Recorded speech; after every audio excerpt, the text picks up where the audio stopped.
Well, we are here at Toaster Racecourse, ready for the Star Sports and TRC English Greyhound Derby of 2025. Joe, it is the best 6 weeks of the year. It has been like a kid at Christmas, Danny, waiting for this. Just under a year now since last year. That Sunday after the final, there's a massive come down from everyone. But we're back again, and I can't wait. It's 175 grand to win now. The prize money has been boosted back up to what it was. Let's get it on. This is unbelievable.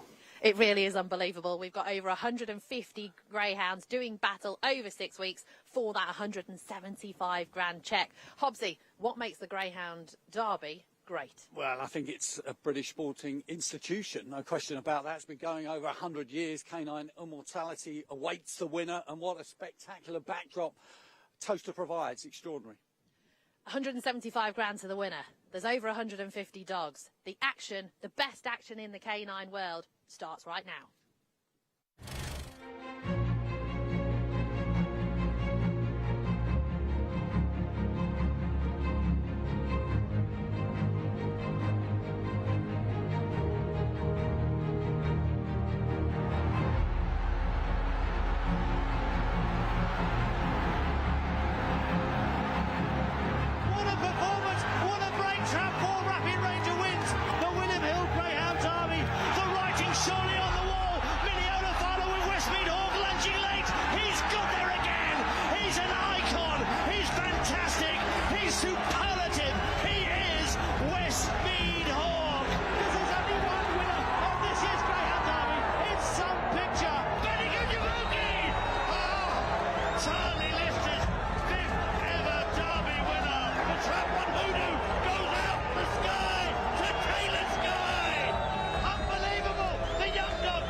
Sydney has won it!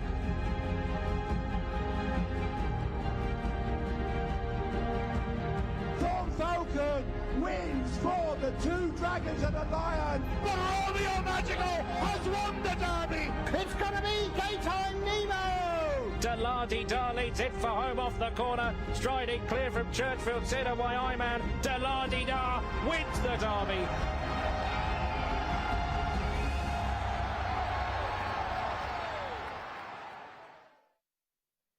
I have goosebumps. So welcome along, everyone. This is Gone to the Dogs live from Toaster Racecourse to bring you every single night of the Star Sports and TRC English Greyhound Derby. I cannot wait until the first heat at 6:35 because this is going to be absolutely sensational. As always, I'm Danny Jackson and my co-pilot. I couldn't have done it without him. Joe Keneally, how are you? Not too bad, thank you, Danny. As we said at the top of the show, a kid at Christmas, been waiting for this a long time now, and look, credit to everyone. And this is probably a pipe dream for yourself. You know, you started this 2.5 years ago, and as a podcast trying to raise the sport and to what we've got now, and the job that the team have done to get this ready for us is just brilliant. So it deserves a special thing, and we've got a special competition in not just the greyhound world, in the sporting world as well. I echo those sentiments. Right, we've got tonight's races. Let's have a look at what we have in store. Well, we start off with the 6:35. Actually, my nap goes in that race, so I can get the misery out early. And then we continue I'll get the misery out after you. One after. One after the other, out. Then we get the two big ones, 7:46 and 8:06, where we get Proper Heiress and Bocco's Diamond. And then we round off at 9:15 this evening with Heat 10 of the first round, and Cheap Sandwiches goes in that race at very short odds. But we'll be bringing you all of the reaction. We'll be bringing you loads of interviews as well. But Joe, how does the betting look? I think we're going to see Bocco's Diamond at the top of the betting. You reckon? He's around 4-1, yeah. Bocco's Diamond 4-1, and a worthy favourite as well. Irish Derby winner, only been beat twice in his career. The last time being here in the Time Juvenile, that was basically a £10,000 trial for Bocco's Diamond, which is what we said. So he's a favourite at around 4-1, 8-1, 9-1 Proper Heiress, 12-1 Cheap Sandwiches and Bombay Pat, and a bigger the rest of New Kid on the Block, Headford Asher 20s. Also March on Freddie around that price as well. So look, there's 150 odd, 160 grounds that go in for this, and you know I've got a decent field of 10. Others will fancy different things, but I haven't backed Bocco's Diamond, but he could easily go through this competition and beat him. Yeah, He could. He could be that 7-1 that Star Sports are offering on a Greyhound to go and beat them through at the competition. Now, it's not just me and Joe that you have to listen to tonight. We've also got Hobbsy. How are you doing? I'm very well, Danny. Yeah, just listening to some of those derbies of yesteryear just gets the juices flowing. This is effectively where the talking stops and the quest to be the 2025 Star Sports English Greyhound Derby really starts. The first of 32 heats, just 15, 20 minutes away. Looking forward to that. And this is the 9th year of Star Sports' sponsorship, and with that £175,000 prize confirmed for 2025. Well, to see Bocco's Diamond at the head of the market, unsurprising, of course, as the Boyle Sports Irish Derby champion. You can see Carn Hughes and Martin Lofty Chapman here manning the pitch here with the guys here from Toast. To start with you, my old RPG TV colleague, Carn. Always good to be here. It's always rather cold, we know that, but the racing's hot. It is indeed. Turned up this afternoon to set everything up in shorts and t-shirt, and yeah, we're already double coated, layered up, ready for the first heats. They're going to start now. A few short ones tonight, 3 nights of action. We've got the anti-post betting on the board as well. We're double boarded for the opening round. We're looking forward to it, but at the minute, well, it's all about Slick Sentinel, but we've got it for 6 figures, so we'll be trying to see him go out early on our side. Excellent. Who are you going to take on tonight? We've got, of course, short shots, you know, the likes of Bocco's Diamond, the likes of Proper Aris in back-to-back heats as well. Yeah, I mean, look, I said the other night, I think you're just trying to let the punters decide themselves and let the books form themselves. There's 32 heats. They've sort of separated themselves. You get the short price runners, and you just hope for a result here or there. Over the 3 nights, Table Toppers and Slick Sentinel were the 2 I wanted to lay at the prices. But any of the short ones, we'll just want to try and get 1 beat, because there's certainly be a few multis running up. Absolutely. Thank you, Carn. Of course, Carn was at the Star Sports preview in the very plush Mayfair shop on Tuesday. I think it was Lofty. In terms of tonight's action, I'm going to come to who you fancy, because you're a very shrewd judge. We know that. But has there been any move tonight for any particular greyhound? Not really. Laid loads of special markets, all the fastest sectionals and trap challenges and the varying bits. They probably think they're getting a bit of value as opposed to what they see from race to race market. So that's been the main crux of business tonight. Laid a few anti-post bets, just in, 50 quid each way sort of punters like that. So it's been reasonable. But yeah, lots of people want to be on the trap 6 to be the trap challenge winner over the festival, over the whole derby, and a GB winner we laid at 2 to 1 for a decent bet as well. So although everyone thinks Bocco's a good thing, the Irish got the top, 3 of the top 4 in the market. There's a lot more English dogs numerically, isn't there? So you can see what put on the back that. So it's all been pretty steady so far. Crowd just starting to come in now, so hopefully might be a few people here, and we'll get a few punters here as well to keep us warm. An unusual cold toasty night, even in May. Exactly. Finally, who do you actually fancy? I mean, who you backed? Myself, I've backed Romeo Empire, big price. I thought he'd probably be a bit of a stayer in the making, but had a few with him today at, I think, 66 to 1. So, he's my only bet so far. I might have a few more bets to go through a derby later on, but he's my sole bet so far. One to avoid. Excellent. Keep warm. We'll try to. I've got 5 layers on, Jonathan, so I should be all right, yeah. 5 layers, and I was talking about how cold I was in the studio with all the doors shut. Bocco's Diamond, as you said, Joe, is the top of the market. He's been there for quite a while. He certainly has, yeah. It was always the plan to come here to Toaster after the Irish Derby campaign. As we said about the juvenile, he got beaten there, but I took more out of his run than I did Proper Aris in that race. It was like a paid trial for him when he was, we've heard, 60, 70 and 80% fit, so we're not sure where he was, but look, he's going to be good to go now, and he's a 4-1 worthy favourite, 8 to 1 Proper Aris for Mark Wallace in the MWD partnership, 10 to 1 Bombay Pat, 12 to 1 Cheap Sandwiches. So 3 of the top 4 trained by Graham Holland. So he's got a good hand again this year. Then Headford Asher, the new kid on the block, 20 to 1, and March on Freddie at 20 as well, 25 to 1 bar them. You like to droop his plunge, etc. Who was second in the juvenile behind Proper Aris, with Bocco's Diamond back in 3rd. So that form really looks solid, I must say. And there's a Keneally's Crackers, or are we going to change it to Calamities? Lay. Yeah, I mean, historically not done the best, but I think you in the derby usually do very, very well. So I'm hoping that we can have a bit of a turnaround. Yeah, I've been successful anti-post stuff the last few years, Danny, as well. And, hopefully tonight we get off to a good start. I fancy JT Craze in the first against your Nap. I've backed him a 66 to 1 anti-post. Tiffield Tarquin has got the draw to die for in the second heat. He really has nothing in 5, and, an A3 dog at Monmore beat his Razzle in 4. And the perfect dog in 2, Suleika Senin, who doesn't stay, but he's got blistering early pace and he can just stop Untold Rafia getting the run he needs. So he's the next best Valtasha Delic later on. Again, with nothing in trap 2, got a good draw there in trap 1, can hopefully take advantage. And plenty of the big guns on there as well. It was hard to look past them, Danny. And to be fair, the treble paid around 11 to 10 for Papa Ares, Bocco's Diamond Chief Sandwiches. I would not put anyone off back in that treble whatsoever. No, I think Ian Fortune was talking about that as well on Tuesday on the Star Sports preview night for the treble. So I think the bookies will be running scared of that one, to be fair. Let's have a look at the naps for the team this evening. As Joe's alluded to, I am going to go in the first race at 6:35. She's a bitch I've always liked. I put her up plenty of times last year for William Hill. Iceman's Girl. I think she's fantastic. She's got a good dose of pace early. She's got loads of staying power. She really does stay on. She's a daughter of Broadstrand Bono. You expect that from those anyway. She's, I think, got a decent draw because she's got the vacant box 5, so she's got a little bit of room to manoeuvre. So I do think she's going to go well. Then we've got Joe with Tiffield Tarquin, and Hobbsy is going with the well-drawn Valtasha Delic. And speaking of Hobbsy, he's roaming around the ground. Thank you very much, Danny. I'm outside with Patrick Godfrey and Mike Burton and Mike's head man, Michael, once again. How are you? You okay? I'm okay. I'm okay, yeah. How do you fancy tonight's chances? Well, as long as he places between the 3, get into the next round, it'll be sound. That's about qualifying, Michael. Isn't that the case, yeah? Yeah, I'd agree with that. At this stage, we need to keep them qualifying, and you know, it's about final really. If you can get through, get a few rounds, you'll always need a bit of luck with something like this. But that's what we're aiming at, and we've been very careful with our fellow. We've not given him a lot of work. Lucas Aladdin, we're talking. Lucas Aladdin, yeah, white, good looking, lucky trainer, and you know, if we get him through this now, we'd hope to get him somewhere near the 3rd round and see how we go from there. Patrick Godfrey, the man with the Arthur prefix, of course. Couple of runners tonight. Yeah, I got 2 tonight.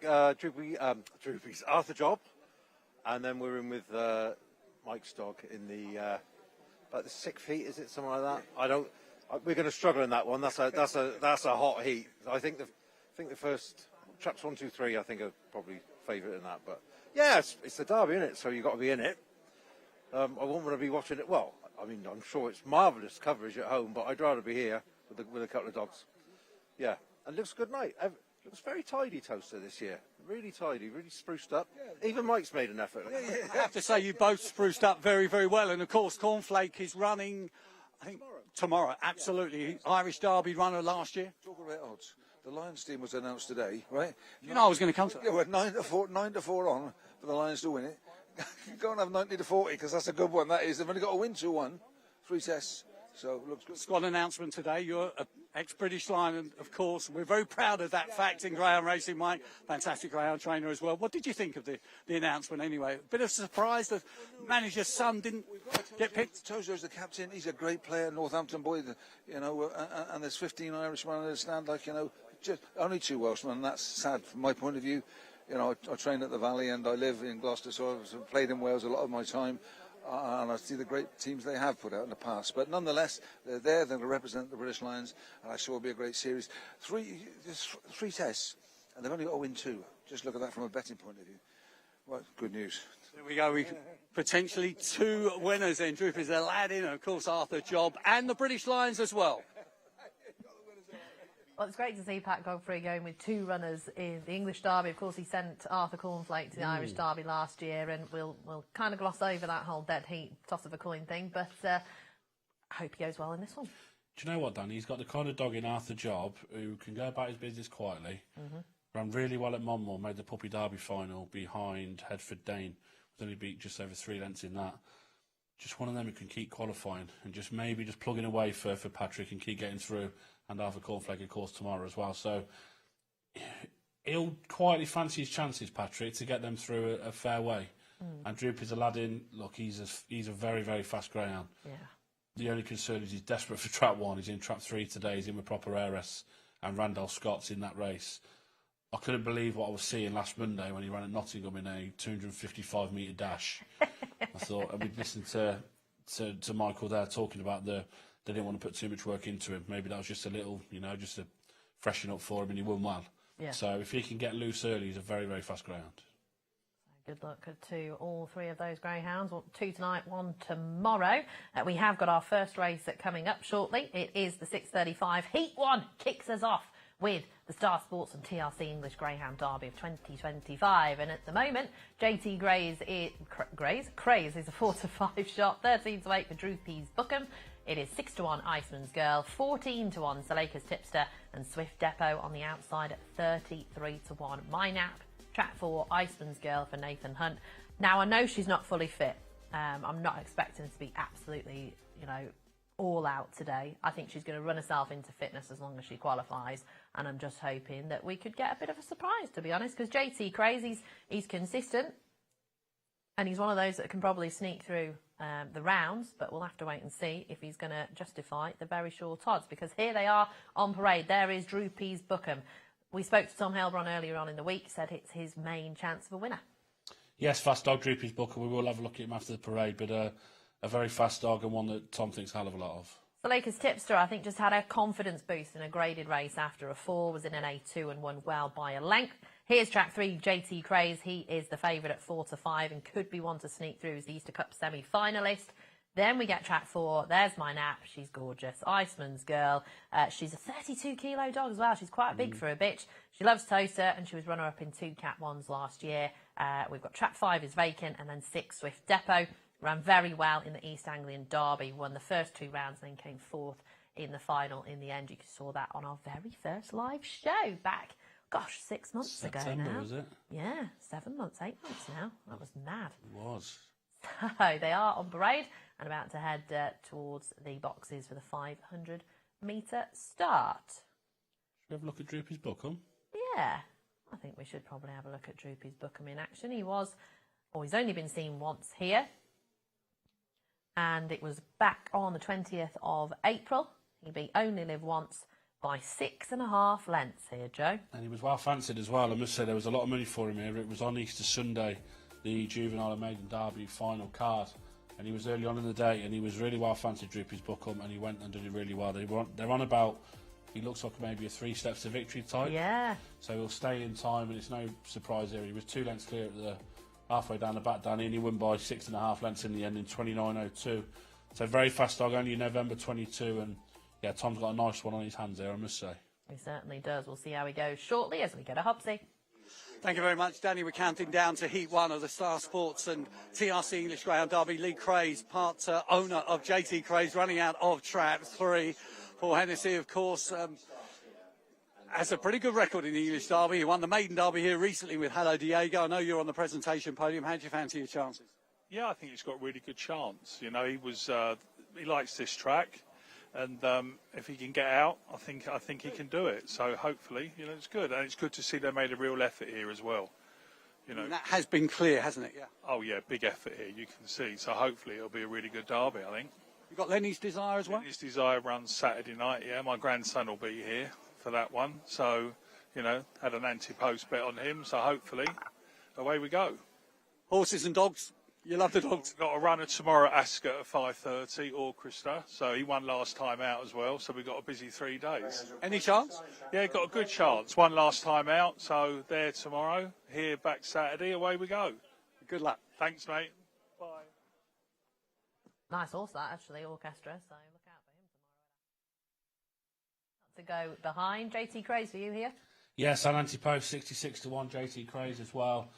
Added him and added Boyle Sports Bob last night around 1 in the morning when I was just trying to get 2 more. And I was just looking through going, who can we get through? I wanted some strong running types that even if they don't lead, they've got a chance of qualifying. He looks a perfect type for that. Just the draws down the middle of the track and may catch him out. I'm hoping he can just get a clear. And if he gets one, I think he'll win this. And I think he can go very deep in the derby as well. Okay, 8-11 he is at the moment, 7-4 Droopy's Bookham. On paper, looks 2 dogs. It does, yeah, but good luck to all connections of every ground in this year's derby, Danny, as we get underway here.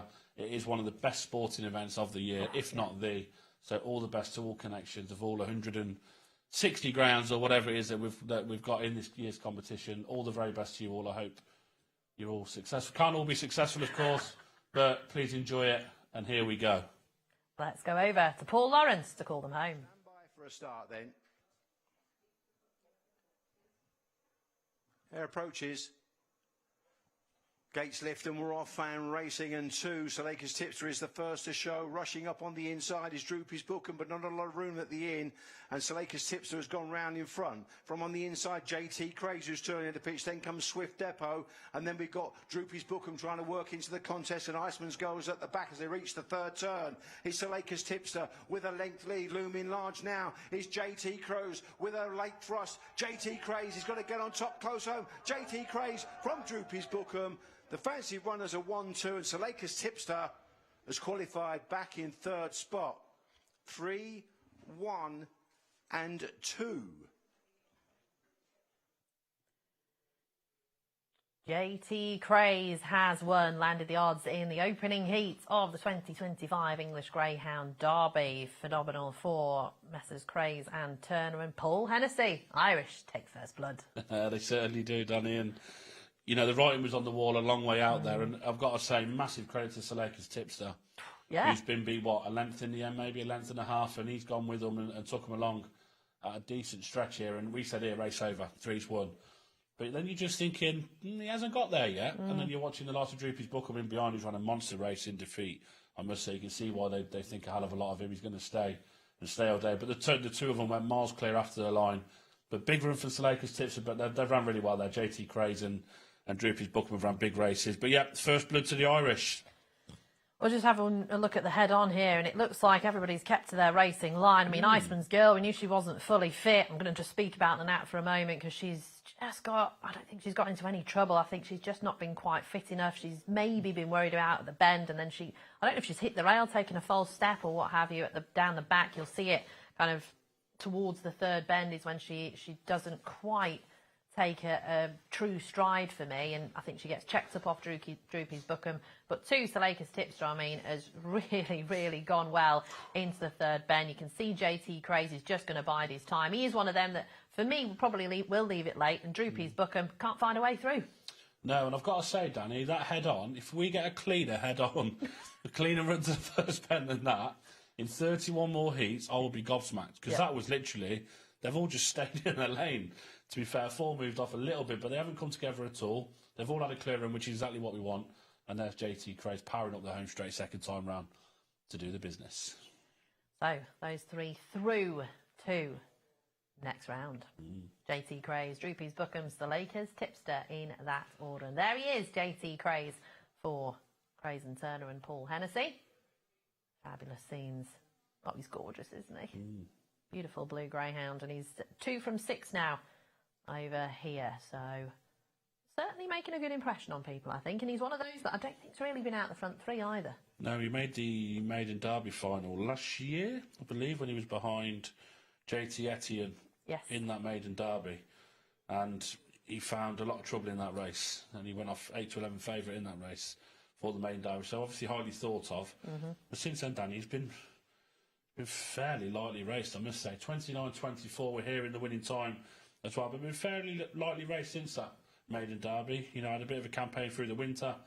Obviously been put out now for this competition as well, Easter Cup semi-finalist as well, behind the Bold Falcon in that. So, yeah, he's a very, very fast ground, and they'll be delighted with that. The nerves can settle now. Once you've got them through that first round, especially when you've got one that you think has got a decent chance, it's all about getting through. They'll be delighted to win. But you ask any of these and they'll snap your hand off the third. And we're going to hear from Hobbsy, who's got delighted connections. Thank you very much, Joe. With me is Tommy McLaughlin, of course, representing Paul Hennessy. Tommy, 2 runners tonight, but this is a great start. To win the first heat of the English Greyhound Derby is always a feat. Yeah, he ran well. He fought his way to the bend, and then he just kept to his guns, like, you know. That's the man here that owns him, and he's delighted. We're delighted. I mean, we spoke to Lee beforehand. We know that he enjoys Toaster, Maiden Derby. He was unlucky, I think, in that final last year. So in terms of horses for courses, he's okay. Yeah. He likes this place. He just gets his trapping boots together. He was off for the winter show. He's back now, so hopefully we can go on and further. Now you got Diego a little bit later on. Of course, he was the Maiden Derby winner this year. Right. I think the last time I was here was chatting with Sarah Hennessy, of course. How's he? He's great. He's in good form. He's jumping out of his skin, like, you know, man. All the dogs are in good form. Paul doesn't prime them for the first round because you need to have a bit in hand, so that's what he does and takes it on from there. In terms of numbers, a pretty strong team from you guys this year. Yeah, we have 7 in total. They're all a good team. You need a bit of luck in this game as well. You could have the fastest dog, but you need a bit of luck as well. No doubt Paul and Susan and the rest of the family watching. Tommy, you're a gentleman. Good luck with Diego. Quick word with Lee. Spoke to you beforehand. Yeah, thankfully, I didn't bring you bad luck. No, great start. Just what we wanted. Thanks to Tom bringing them over, all the hard work. So, good start. Yeah, fantastic. Great. Are you going to double up with Diego? I think we are, yeah. We'd be rude not to. Enjoy. Well done.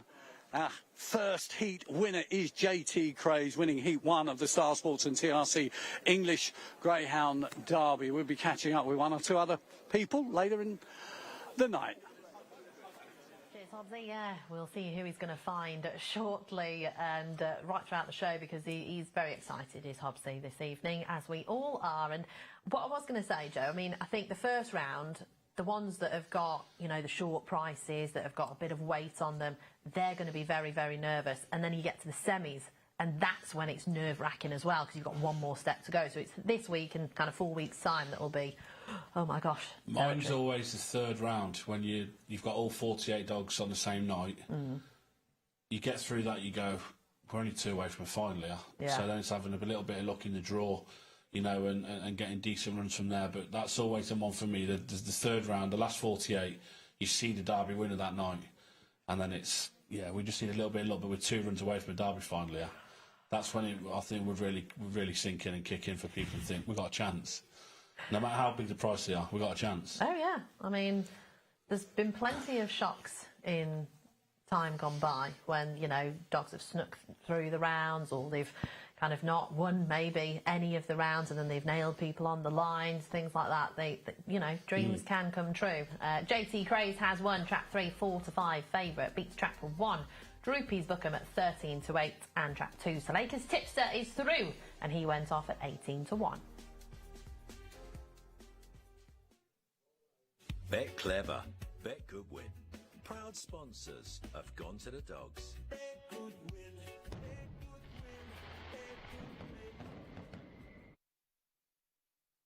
Our thanks to Bet Goodwin for sponsoring this evening's show here on Gone to the Dogs Live. And welcome along if you have tuned in. This is the first of our live shows, and we are covering every single night of the Greyhound Derby this year. So I can't quite believe we're here. Joe, can you believe we're here? No, not from where we started, Danny.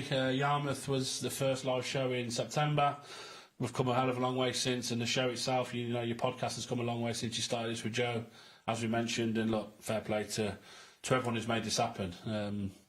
We always wanted to do something for the Derby. You know, it's always a big plan to cover every race, and we've got a brilliant setting for it. So yeah, fair play to everyone who's made this happen. Right, we're going to go and speak to Hobbsy once again. The favourite for the Star Sports English Greyhound Derby, you're going to have to talk in a minute, Graham, absolutely, is Bocco's Diamond, reigning Irish Derby champion, of course, looking to do something only a greyhound by the name of Tom's the Best did a good few years ago, I have to say. You'd remember Tom's the Best, Graham, I'm sure. Back-to-back heats, we've got Bocco's Diamond and Proper Aris. This is what it's all about, isn't it? What a way to start the Derby. Yeah, we can't wait. Hopefully we'll get it right at the boxes this night and out and gone. I don't know what else you can say. We've been so excited, and now it's come round. We're just a bit nervous, really. I was going to ask that. You're in a situation, anti-post market, you're top of that. It's about qualifying, of course, but you want to see him do what Bocco's Diamond does so well. Yeah, we want to. I want to personally want to see him win, and win well. That's what we're hoping for. But yeah, the nerves have set in today. Definitely, plenty of nerves. We've done 1 or 2 previews, of course, of the Derby, but 1 or 2 people might not have caught them. You know, what actually happened in the Juvenile Championship? I thought he ran a great race, but there were extenuating circumstances certainly early. Yeah, if you watch the replay and you watch it, blow it up and watch it slowly, his nose pops out the traps just before they open. So we all think he probably just mistimed it. But he'll get better timing it round here. It's not the Shelbourne traps, is it? And hopefully he won't mistime it tonight. But you're not shy coming forward. It means you've got a 5-to-1 chance as opposed to a 5-to-2. You've taken advantage of that, hopefully. No, I wouldn't back him if he was bigger prices. We've missed the market now. I think he's far too short for a dog that's got to go through 6 rounds of a Derby. That's my opinion. Which he did so brilliantly, of course, at Shelbourne Park. I think 16 from 18 starts he's won, so he's got an astonishing record. But of course, this is about the first round. You want to be here next week. Yeah, we want to be here next week. We want to be here for the final. So watch him set the track on fire tonight. Let's go. Absolutely. And looking sort of the bigger picture, when you look at the rest of the runners, you're at the top of the market. Who do you respect as rivals? Serious rivals. Chief Sandwiches in the Derby final went round at Shelbourne. He was only a length off of us. Bombay Pat's as fast as anything if it gets it right at the traps. Proper Air Risk give us a running lesson the other night. There's loads of them what can win it. There's a long way to go in this derby, and there's lots of them that can win it. Graham, we wish you and Bev, of course, all the very best. And, of course, Team Holland. They do know how to win an English derby, as we know. Yeah, Graham's the best, isn't he? And that's why we've got dogs with him. Good luck. Thank you. Bye. I mean, we've spoken to Graham Box ourselves earlier on this week, and he is all over his dog, which of course you would be, but he kept saying, you know, he was only 70% fit. No, he was only 60% fit. It was just a paid trial. We had to make sure, and to be fair, he did say as well, Graham Holland didn't want to enter him in the juvenile, but Graham Box said that will make the race. You know, if we enter him, it'll make the race, and it was the race of the year. And it was like a paid trial for him. You know, it was £1,000 to run and 10 grand to the winner. So worst case, he finishes third, he's getting £1,000. You know, if he would have led, he probably would have won, and he would have been picking up 10 grand. So, you know, it made the race what it was. We wanted to see the best in Ireland and the best in England, and there's the race tonight. 33-1 Ballymount Blanco, 3-1 Wiki Ned, 16-1 Droopy's Extra Good, 50-1 Killiford Gorham, 8-1 Avengate Venus, and 2-5 Bocco's Diamond. Now we're talking about him as much. We've got the Ground of the Year, the UK Ground of the Year in there, Wiki Ned, that he's just going very, very under the radar, Danny. People have just forgot about him because he's him with Bocco's Diamond again. I think he's one of those dogs that hasn't quite made it into kind of superstar status, and I think he should have done. He's won 4 Category 1s last year. You know, he won the Gym Crack, then he went on to win the Northern Flat, then he went to win and pick up Lynx Maverick on the line in the Steel City Cup to land the 10 grand Bresbet bonus before going on to win the All England Cup. You know, he's won 4 Category 1s against some serious greyhounds. Because he's just done them at them 2 tracks. Maybe. Is that the reason why? Maybe. He did also win the Puppy Comp here last year, Derby final night, so he knows how to win round here. You know, he does know how to win round here. So we'll come to that in a bit, because that is not too far away. But we've got mine up now. Hopefully it goes better than mine. Not hard. Right, we have got trap 1 here is Bubbly Charger for the Champagne Club Syndicate and Brendan Matthews, Irish Raider, who was bronze in the Conan and Kirby Memorial. Only won the once, but has not been out the front 3. There is Saleka Senan, reached the 2nd round last year, but has been off a little while. Untold Rafia, 2nd in the Puppy Cup at Romford, did win the National Puppy Final, though, at Shelbourne Park. Then we get BT's Razzle. She does face a tough task here. She's usually kind of seen in the graded ranks at Monmore for Kim Billingham Hine. Trap 5 is vacant, and trap 6 we have Tiffield Tarquin, who's got one of the draws of the night, and the trial, Joe, was pretty quick. It was. He had a bad injury, Tiffield Tarquin, so massive credit to Roy Peckham and the guys, the team, for getting him back to his best. You know, and this dog loves Toaster. He really, really does. He's 2 from playing around here, but his form recently is sensational. And even his trial, 28.76 last time out, is a brilliant trial. He's got a draw to die for. He beat his Razzle in 4, nothing in 5. He's a strong running type. He stays all day. You know, 27.94 coming from off the pace at Perry Bar tells you that he stays. You know, 28.18, 28. Like I said, 28.76 in his trial round here. He does stay. He's got a brilliant makeup here. So yeah, he's an happy. He was 15-8 earlier on today, Danny. I'd be happy at 15-8. I wouldn't want to be banging him at 4-5, but I think he'll win. OK, we're going to have a look at Bubbly Charger in action, though. This was in the Conan and Kirby Memorial semi-final back on the 12th of April, and he went from box 2, popped out, made all. He did, yeah, and one just Skywalker Sharp, just missed a break, and that allowed Bubbly Charger to get across the rail and go on and win well in the end. He beat Skywalker Sharp by 2 lengths, and Sol Mio in there as well, who goes in the Derby, who's fairly well fancied as well, so he was back in 3rd. But a nice performance from Bubbly Charger. And the Champagne Club, of course, you know, they'll be hoping they can go deep in this competition, but always a good yardstick, that competition. It really is, and you know we see plenty of them who do come over for the English Derby following the Kirby Memorial. So yeah, good yardstick. I just think Suleika's sending him 2. I don't think he can win, but he's got enough early pace to maybe stop 1 and 3 getting a run and just paves the way for Tiffield Tarquin. I think Tiffield Tarquin's going to win. He was one of my picks in all the tipping comps that you're invariably in throughout the Derby. So fingers crossed that he does land as a winner on the board at 4 to 5. It's not often, really, Joe, that we agree, so I'm not sure if it's a good or a bad thing, really. Good. Hopefully. Oh, it just looks beautiful, doesn't it? I mean, we've been here all day. We did the preview show, and we are doing a preview show at 3 o'clock before each of our live shows in the evening, just to give you a bit of a teaser about what's coming up, a couple of naps, bit of a chat about what happened in the last rounds and what have you. So do set your alarms for 3 o'clock on Derby days. We've got them going behind, but we have been here all day. We've been looking around, and we've, you know, a bit of work been done. You know, lick of paint, bit of a power wash. Looks absolutely beautiful. It does 4 to 6, Danny, now 11 to 4. Goodness gracious me. 12 to 1, 9 to 2, 100 to 1, and 4 to 6 Tiffield Tarquin. Here's Paul Lawrence. The Hare is now on the move then. Hare approaches, stand by for a start. This is Heat 2 of the Derby. And they're off and racing, and a flyer from Tiffield Tarquin on the outside to lead Bubbly Charger into the turn and cuts across that rival and now goes on. A Bubbly Charger just ran off a true line, just interfered with Suleika's Senan in behind, and right at the back we've got Untold Ruffia and Beatty's Razzle, who can't go the gallop, set by Tiffield Tarquin. He's in a bit of a hurry here. He's some 3 or 4 lengths clear around the last 2 curves, and Tiffield Tarquin, he stays really well, this dog. Bubbly Charger is chasing in vain. There's a big margin of victory there. It's a 6-1-2 order. Untold Ruffia in behind those, and then we've got Beatty's Razzle at the back. 6-1-2 then. Tiffield Tarquin wins Heat 2. Nap landed. Boom. That's it, job done. Mic drop.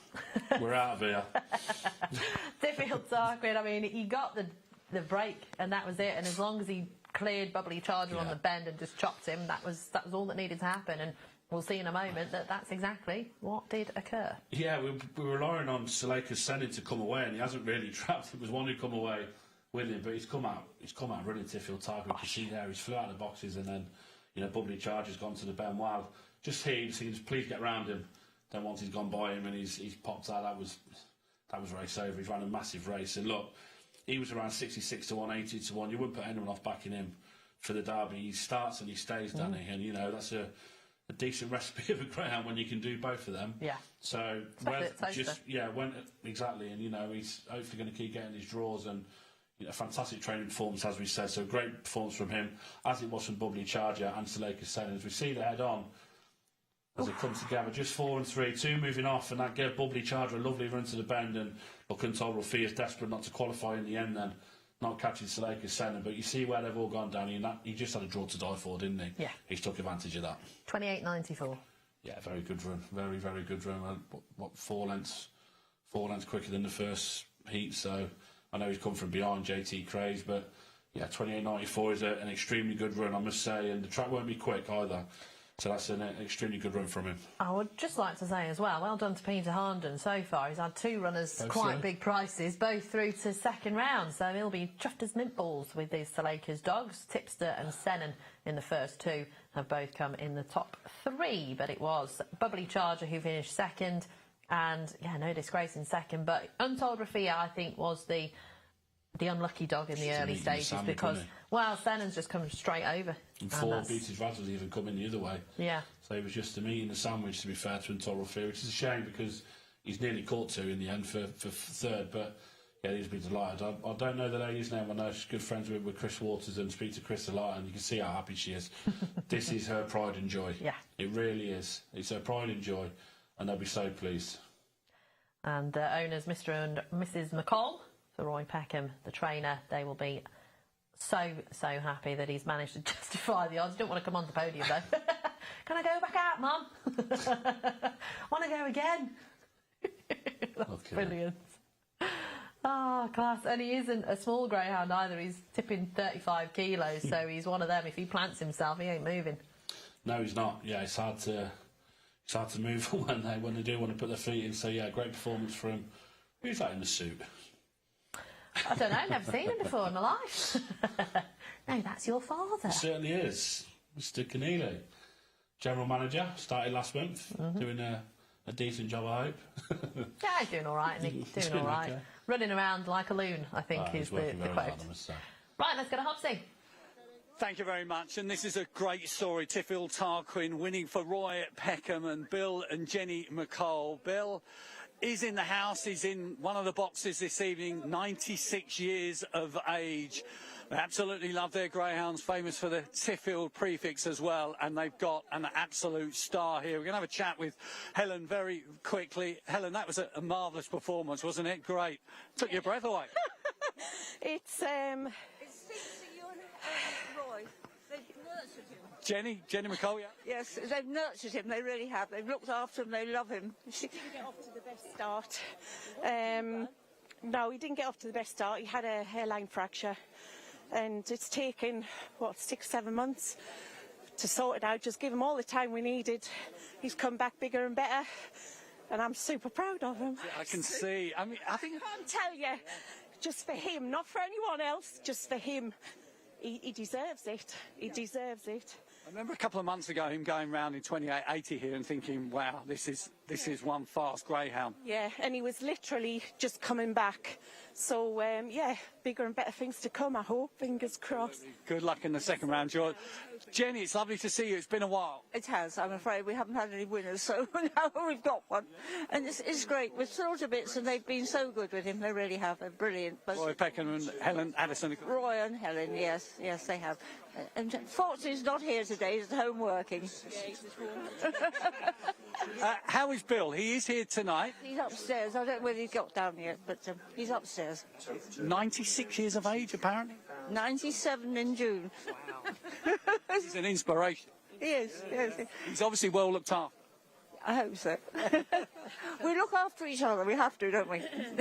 And we've known each other for many years. You've had the Tiffield prefix dogs for a number of years, of course, and named after a town just a stone's throw away, village. Where he was born and raised, and his father ran their Prue school. No, it wasn't him, mate, but he was... Anyway, it's great, and with children, I don't know what to say, really. It's silly, isn't it? Could you win the Derby with this dog? Be a nice thought. What do you think?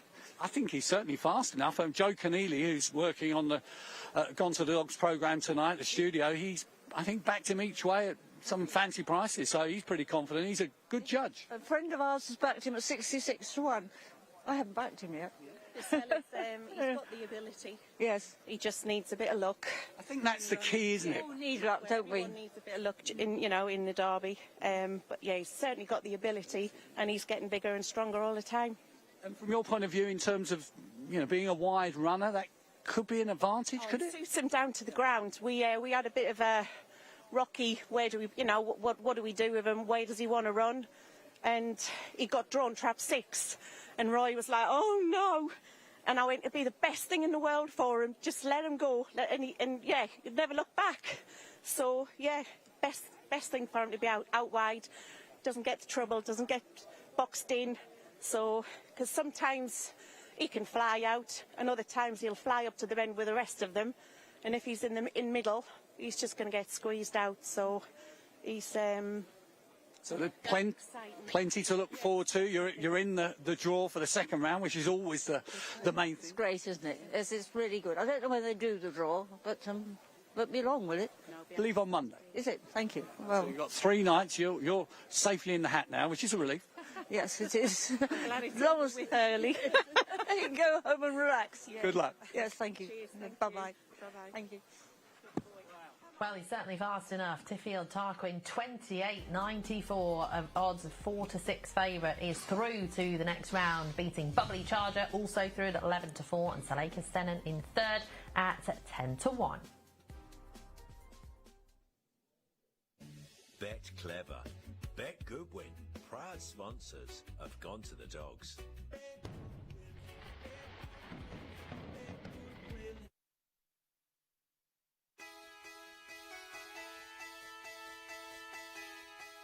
Lids fly, they're off. King Memphis last away. Churchfield Sid goes straight to the front. Race to length up to Lardy Dar. Boyle Sports Bob on the outside from YI Man. Ballymac Gizmo and King Memphis is last as Delardy Dar hit the front onto the far side. Went 2 lengths up on Churchfield Sid. YI Man the rails. Boyle Sports Bob staying on from Ballymac Gizmo. King Memphis no luck tonight. Delardy Dar leads in for home off the corner. Striding clear from Churchfield Sid and YI Man. Delardy Dar wins the Derby. La-dee-da, you just saw there. Joe's got his keyboard on the other side, so he was typing backwards on his thing. We were trying to figure out when Westmead Hawk, which year it was that he'd gone. 0506, he'd gone for the double, because Delardy-da, of course, he's in Heat 14, which is tomorrow evening, and he's going for the double. And, you know, we've not seen much of this lad, but I don't think Liam Dowling would have brought him over if he didn't have a chance of going for the double, because why would you? Exactly. He's fit, he's good to go, he's trialled well. Maybe his style's changed slightly. Listening to a couple of people that he's always been a strong runner, Danny. Yeah. But he was always able to maybe pop out and lead in races as well. Maybe that little burst of initial speed has gone, but he's a strong running type still. And look, he's 28.33 to 1, 28.82 trial. He's in good order, and you ain't bringing him over without him having a chance. So, look, Leah wouldn't do that. So he can go very deep. Yeah, I think he can as well. I really do. So I am hoping that he, or the champion, can at least go a few rounds and see what what he's made of, and show the younger rivals a thing or two as well. I think he's got to teach a couple of them. We saw, of course, Jenny McCall, who is part owner of Tiffield Tarquin, and great to see them back on the winner's podium as well, because they've clearly been in the game at quite a while. And you see what it meant to Helen. We now know Helen's name, so Helen, congratulations, because I know, speaking to people, how much that Greyhound means to you. I mean, look at this, it's brilliant. Come on, that's all you can say, come on. Oh, it's superb. and the view you get up there is fantastic as well, so they'll be delighted with that. But you see what it means to people, you see what it means to the owners, you see what it means to Helen, who spends so much time with the dog and has nursed that dog back herself. So she was emotional. She couldn't speak to Artie to start with, and then she gathered her thoughts and she spoke to him at the end there. But yeah, stories like that make the Derby what it is. They really do. Yeah, they really do. Now, there is more from Hobsy. Thank you very much, Danny. Well, this is a bonus for myself because I haven't seen Bill for a while. Bill McCall, you've just seen Tiffield Tarquin. Your wife has just collected the trophy. Fantastic performance, Bill. Thank you very much. You enjoyed that from up there? Yes, I did, very much, yes. You know, one's always a bit sort of worried about it beforehand, but when he actually turns it up, it's even more, encouraging. Yeah, so there it is. I think he's a good dog. The good lady let me into a little secret that you turn 97 next month. How far back did your love of greyhound racing come from? Well, I think I used to go to the Northampton races when I was about 18. I had a great friend who was a doctor's son from Paulsbury, and he was a bit of a punter, and we used to go to the races at Northampton. Not every day, not every time, but when I was at home, so we used to go. So, yes, I liked it. And then when I was in the forces, we used to go to Ashington, up in Northumberland, and that mining town, but they had track there, so we used to... A hotbed of greyhound racing, the northeast. Yes, greyhound racing. Used to go and lose some money, so things like that. £2 a week wasn't very much. There we are. And makes VE Day even more special, I would have thought yourself, tonight winning with Tiffield Tarquin. Well, yes, it does. I was saying to Jennifer that VE Day, I remember I got 2 kites, and I flew 2 kites.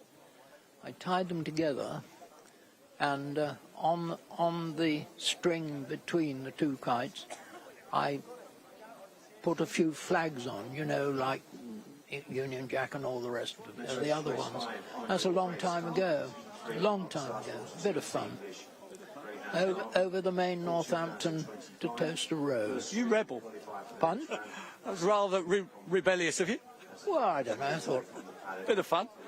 You guys deserved it. at that stage? Well, it was good, yes. It was good. It was good. Yeah, good.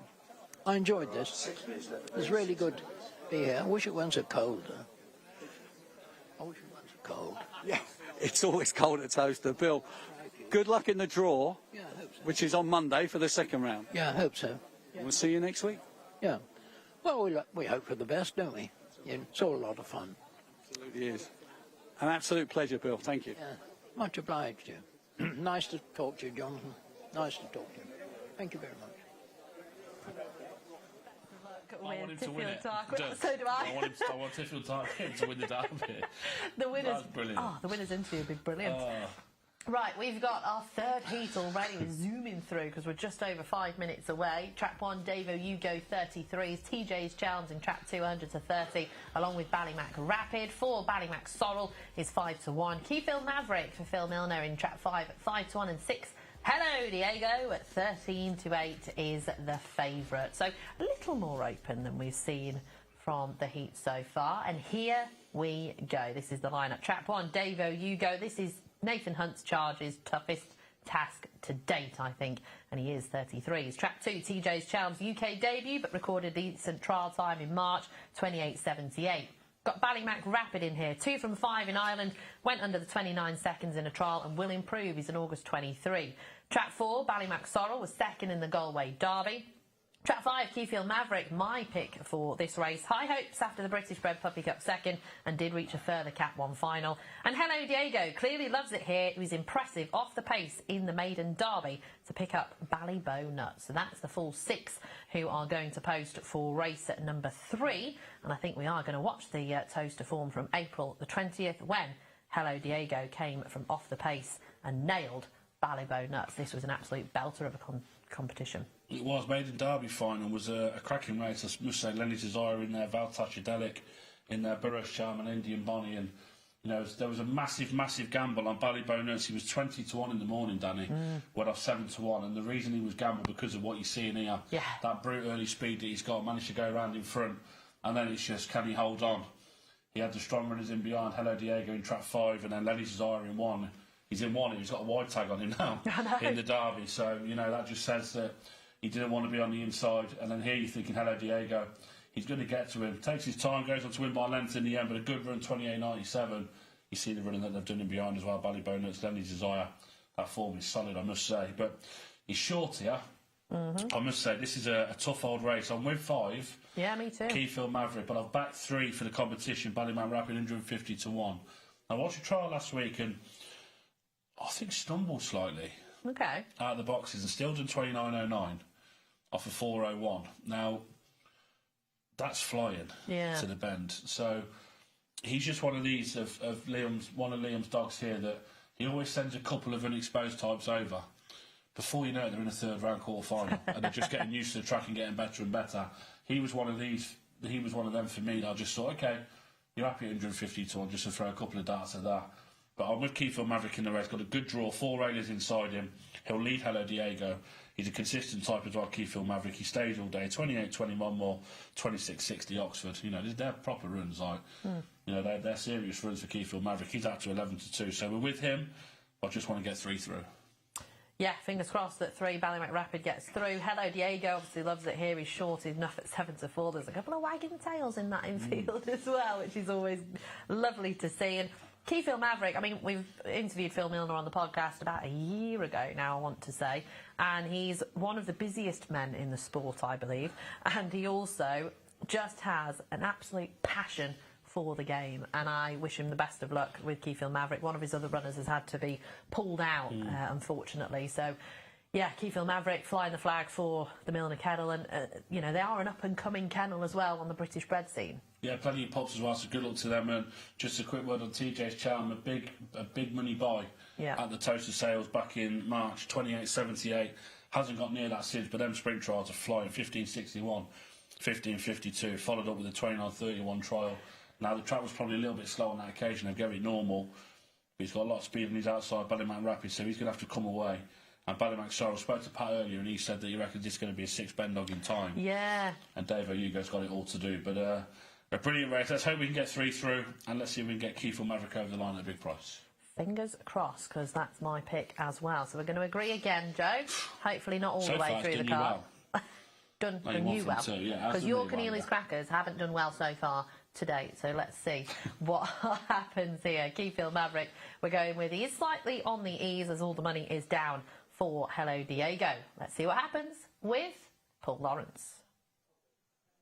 A wave of the flag then, and the hare is now on the move. Chris is our starter this evening. Stand by for a start. And they're away and racing, and a good break by TJ's Chelms, who will lead into the turn. That early pace has hit the front here, and Ballymac Rapid will follow him through. Then behind these comes Keyfield Maverick, and there's the stayer, Hello Diego. Shuffled back through the pack is Davo You Go, and also Ballymac Sorrel has got work on here, but it's two. TJ's Chelms now closing with every stride is Keyfield Maverick, and also snapping at heels is Ballymac Rapid, but up towards the line, two's going to win it from 6 and 5. It was TJ's Chelms that held on well from the fast finishing. Hello Diego, well done to Lee Harris and Terry Nichols and trainer Paul Young. Well, we said his trial times were pretty good. He's gone off like a rocket, TJ Chelms, and clearly that 28.78 from the sales was, well, a big indicator, to be fair.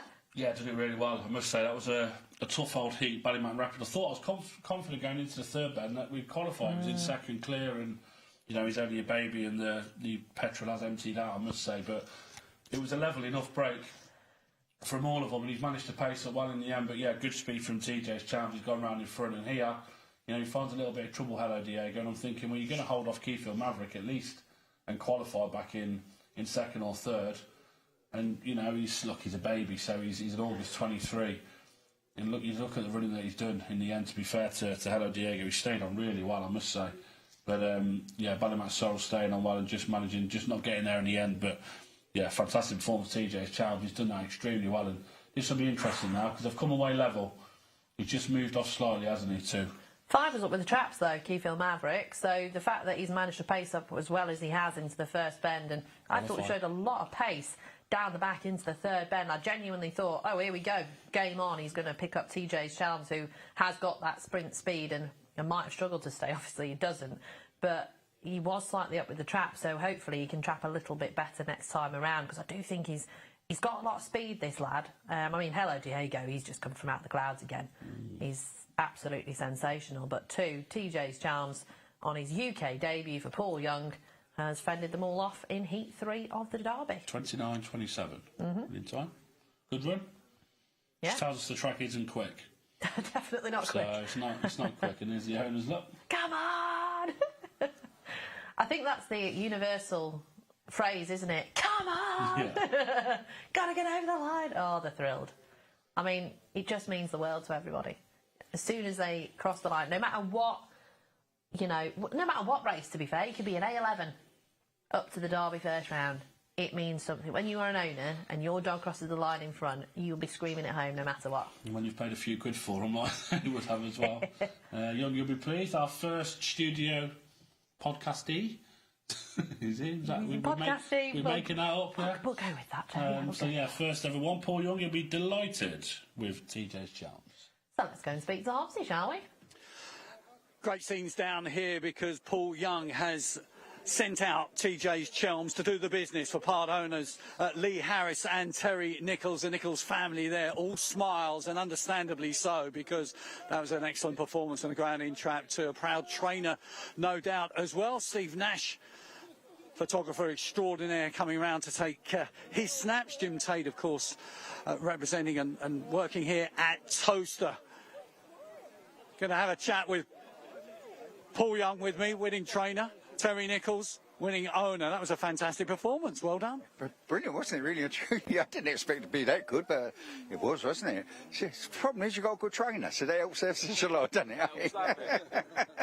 Yeah, it's quite nice. So we bought him in the auction, didn't we? So me and Lee. So he's got to see how he goes now. It caused a stir at the auction, because I think it was a record purchase, wasn't it? Yeah, it was a record purchase. Yeah, I think. What did it cost? 26, about 27.5, something like that, with the expenses on it. Yeah. 27.5 Sunday that was, yeah. But anyway. And that's a very nice return. Just got it back nearly. It don't hurt, does it? Paul, you've trained a good few winners over the years. You've gone close to winning a derby. That was a nice effort. Nice first run, like a bit of pressure off now, you know what I mean? But it was a good heat as well, but he come forward anyway, but a long way to go.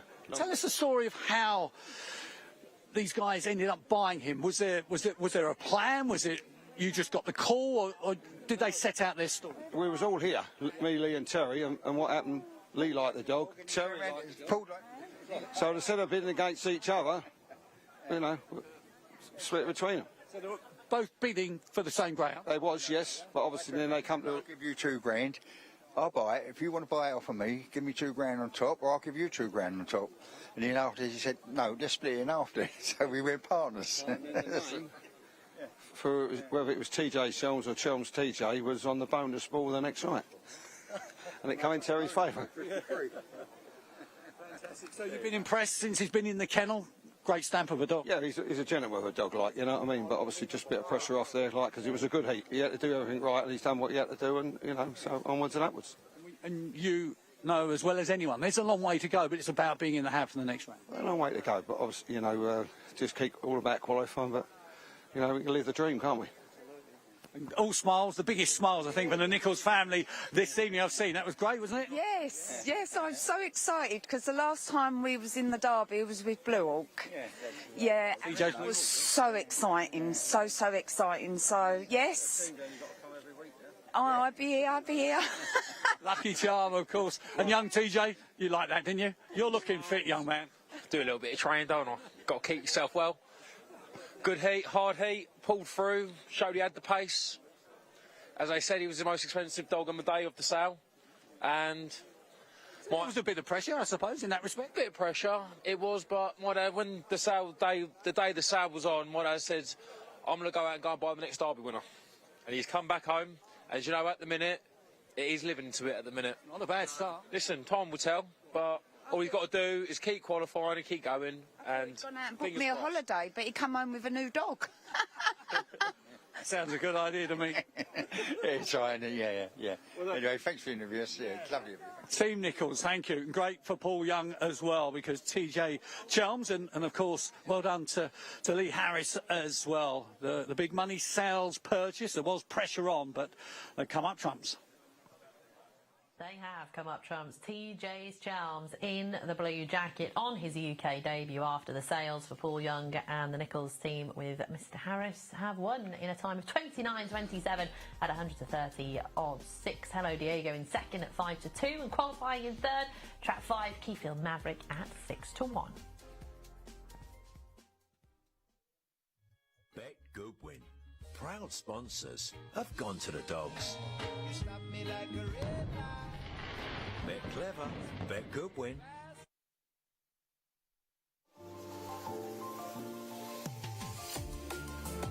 And away they go, and starting brilliantly, it's Daytime Nemo who's leading up to Romeo Command, and then back in third place we've got Kachis. There's trouble in behind. Tortrex is involved with that, with Clona Duke and Ninja Carrion up front. It is Daytime Nemo stretching clear here by about 3 lengths to Romeo Command in second. Then we've got Tortrex trying to rally, but it's Daytime Nemo who's out in front here from Romeo Command in second. Kachis is staying on for a place, but up front it's going to be Daytime Nemo.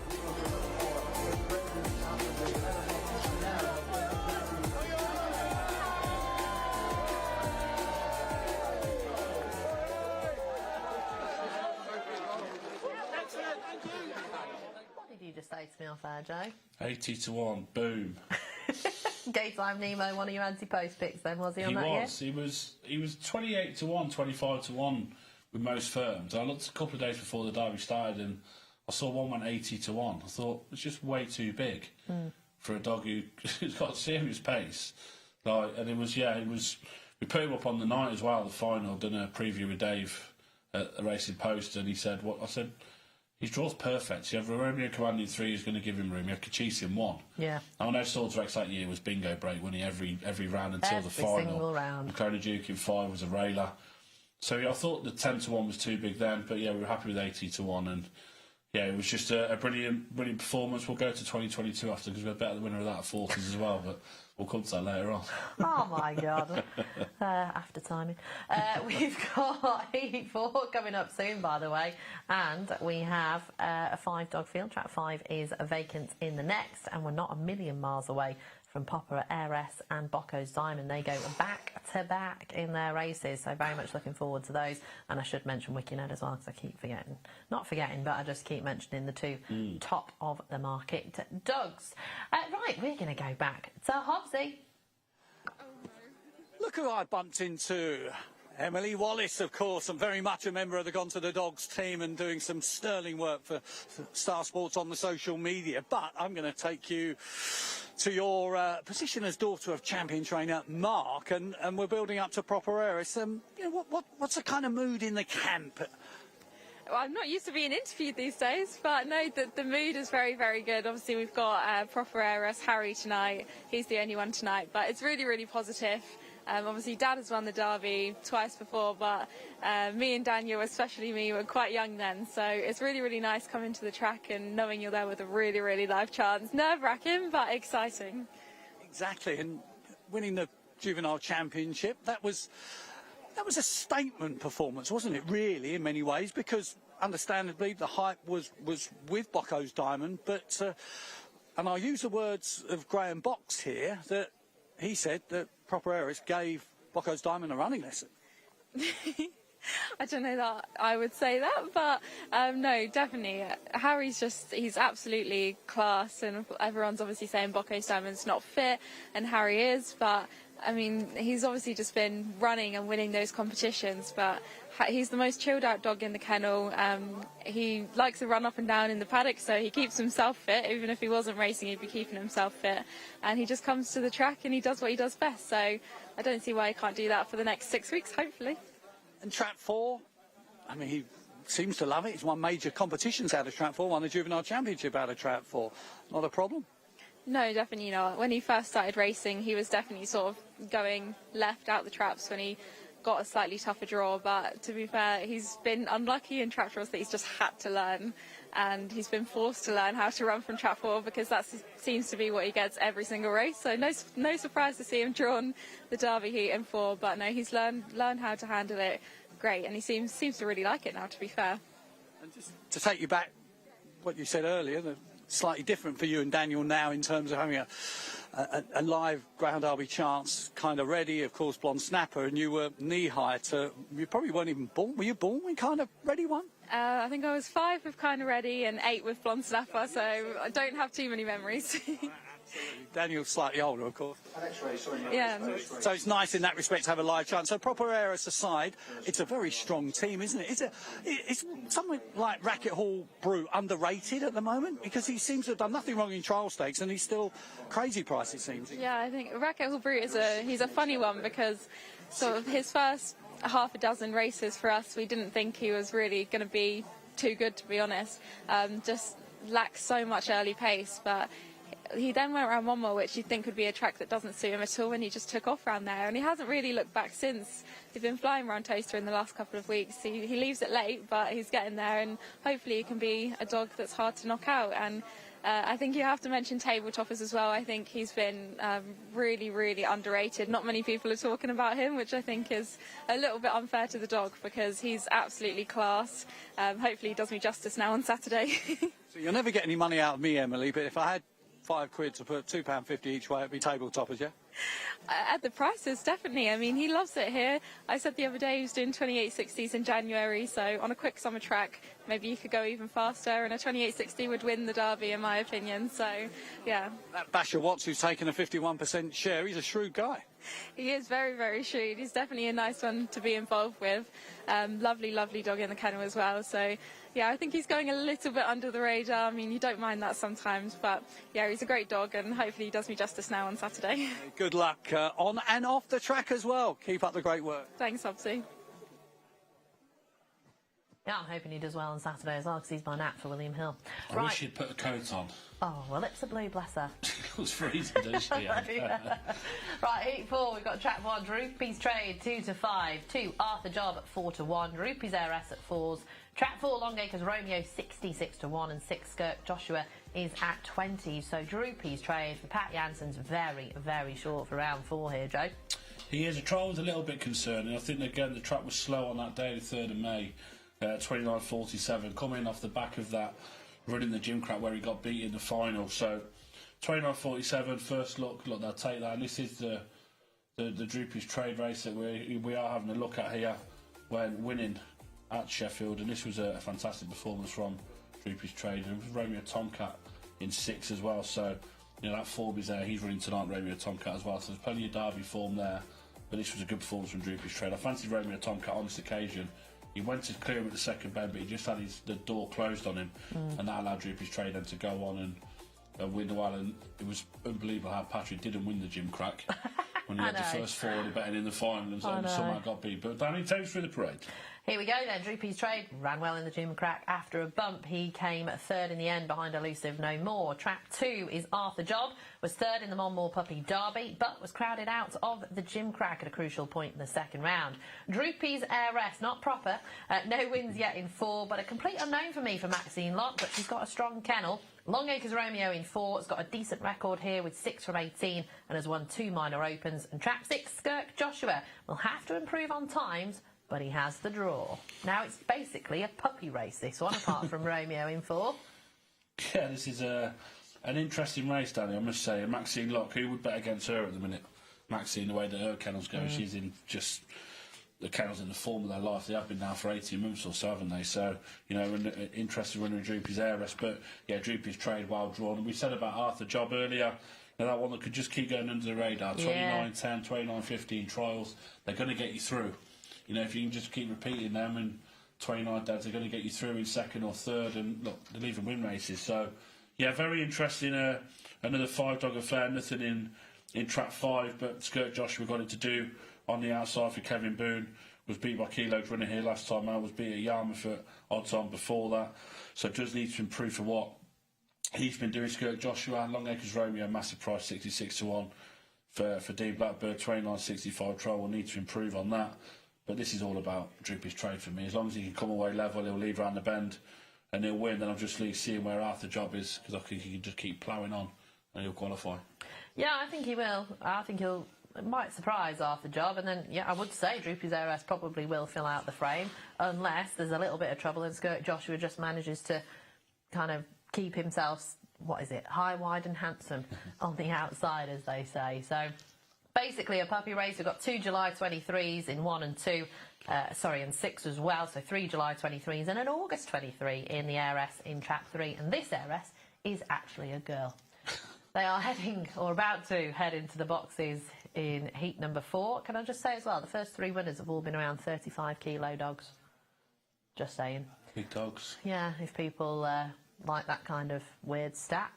They've all Droopy's Trade, yeah, 36.5 kilo. There you go, he'd be the heaviest so far, but maybe written in the stars. I've got 35 about Longacres Romeo could sneak in the frame. But anyway, that's just a little bit of trivia for you. We are... That's what I go up to when Hobbsy's talking. I just have a look around and see what I can talk about next. So, race 6 on the actual card. Race 4 we are up to here in the Star Sports and TRC English Greyhound Derby of 2025. Last one has been locked and loaded. Here's Paul. And the hare is now running. Hare runs.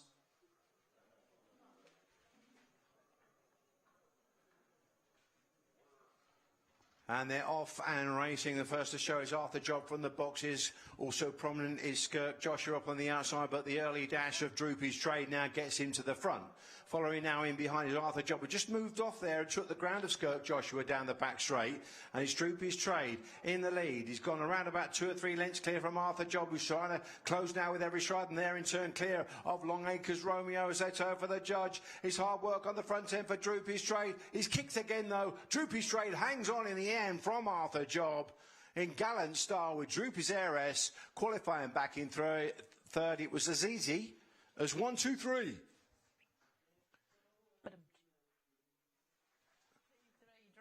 Trade has landed the odds off the job in second and Droopy's Heiress in third. We thought it was going to be those three, Joe, and it's worked out that way. Yeah, they were just better than the other two, unfortunately, for Longacres Romeo and Skirt Joshua, weren't they? They were just better than them in the end. And to be fair to Droopy's Heiress, she's found loads of trouble and still qualified comfortably in the end. So fair play to her. It's probably worked out exactly how we thought, Danny, that Droopy's Trade will lead round the bend. Arthur Job will turn in a position, he'll plough on and he'll run well, which is exactly what he's done.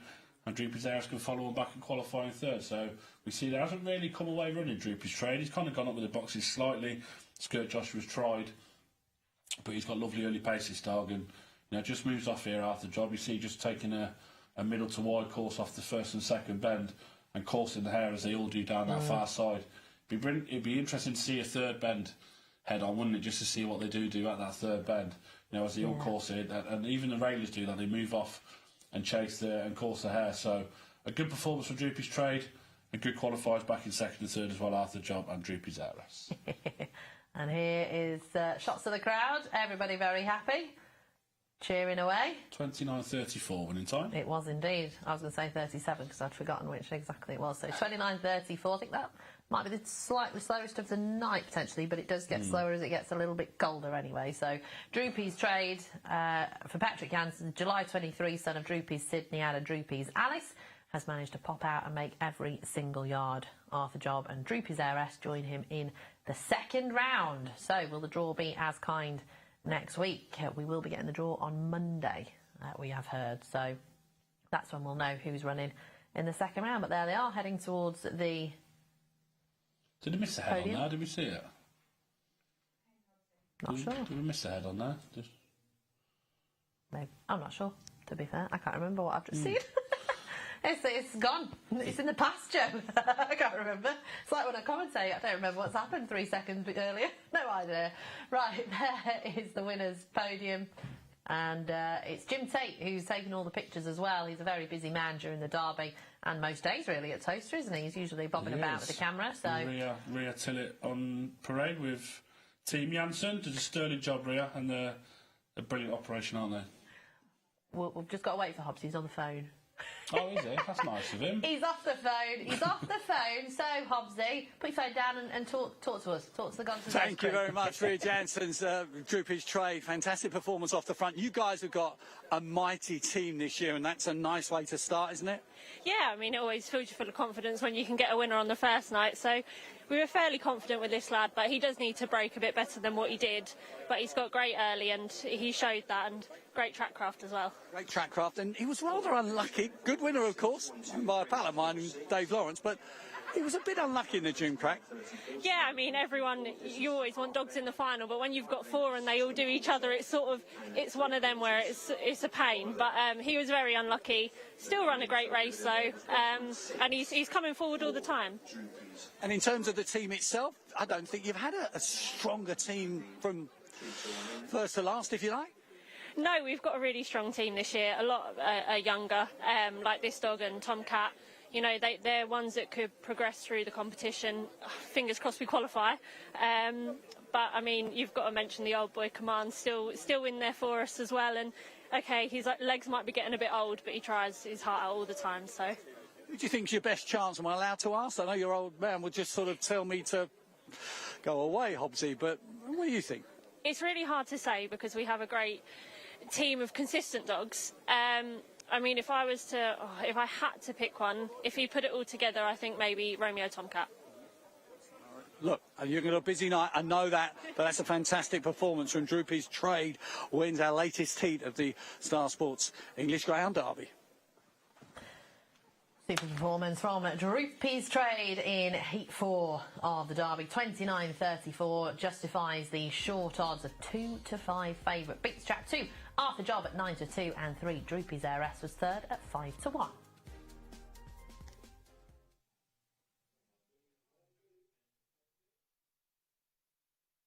Bet clever, bet good win. Proud sponsors of Gone to the Dogs. Bet good win, bet good win, bet good win. First 3 race highlight. So we have had the first the first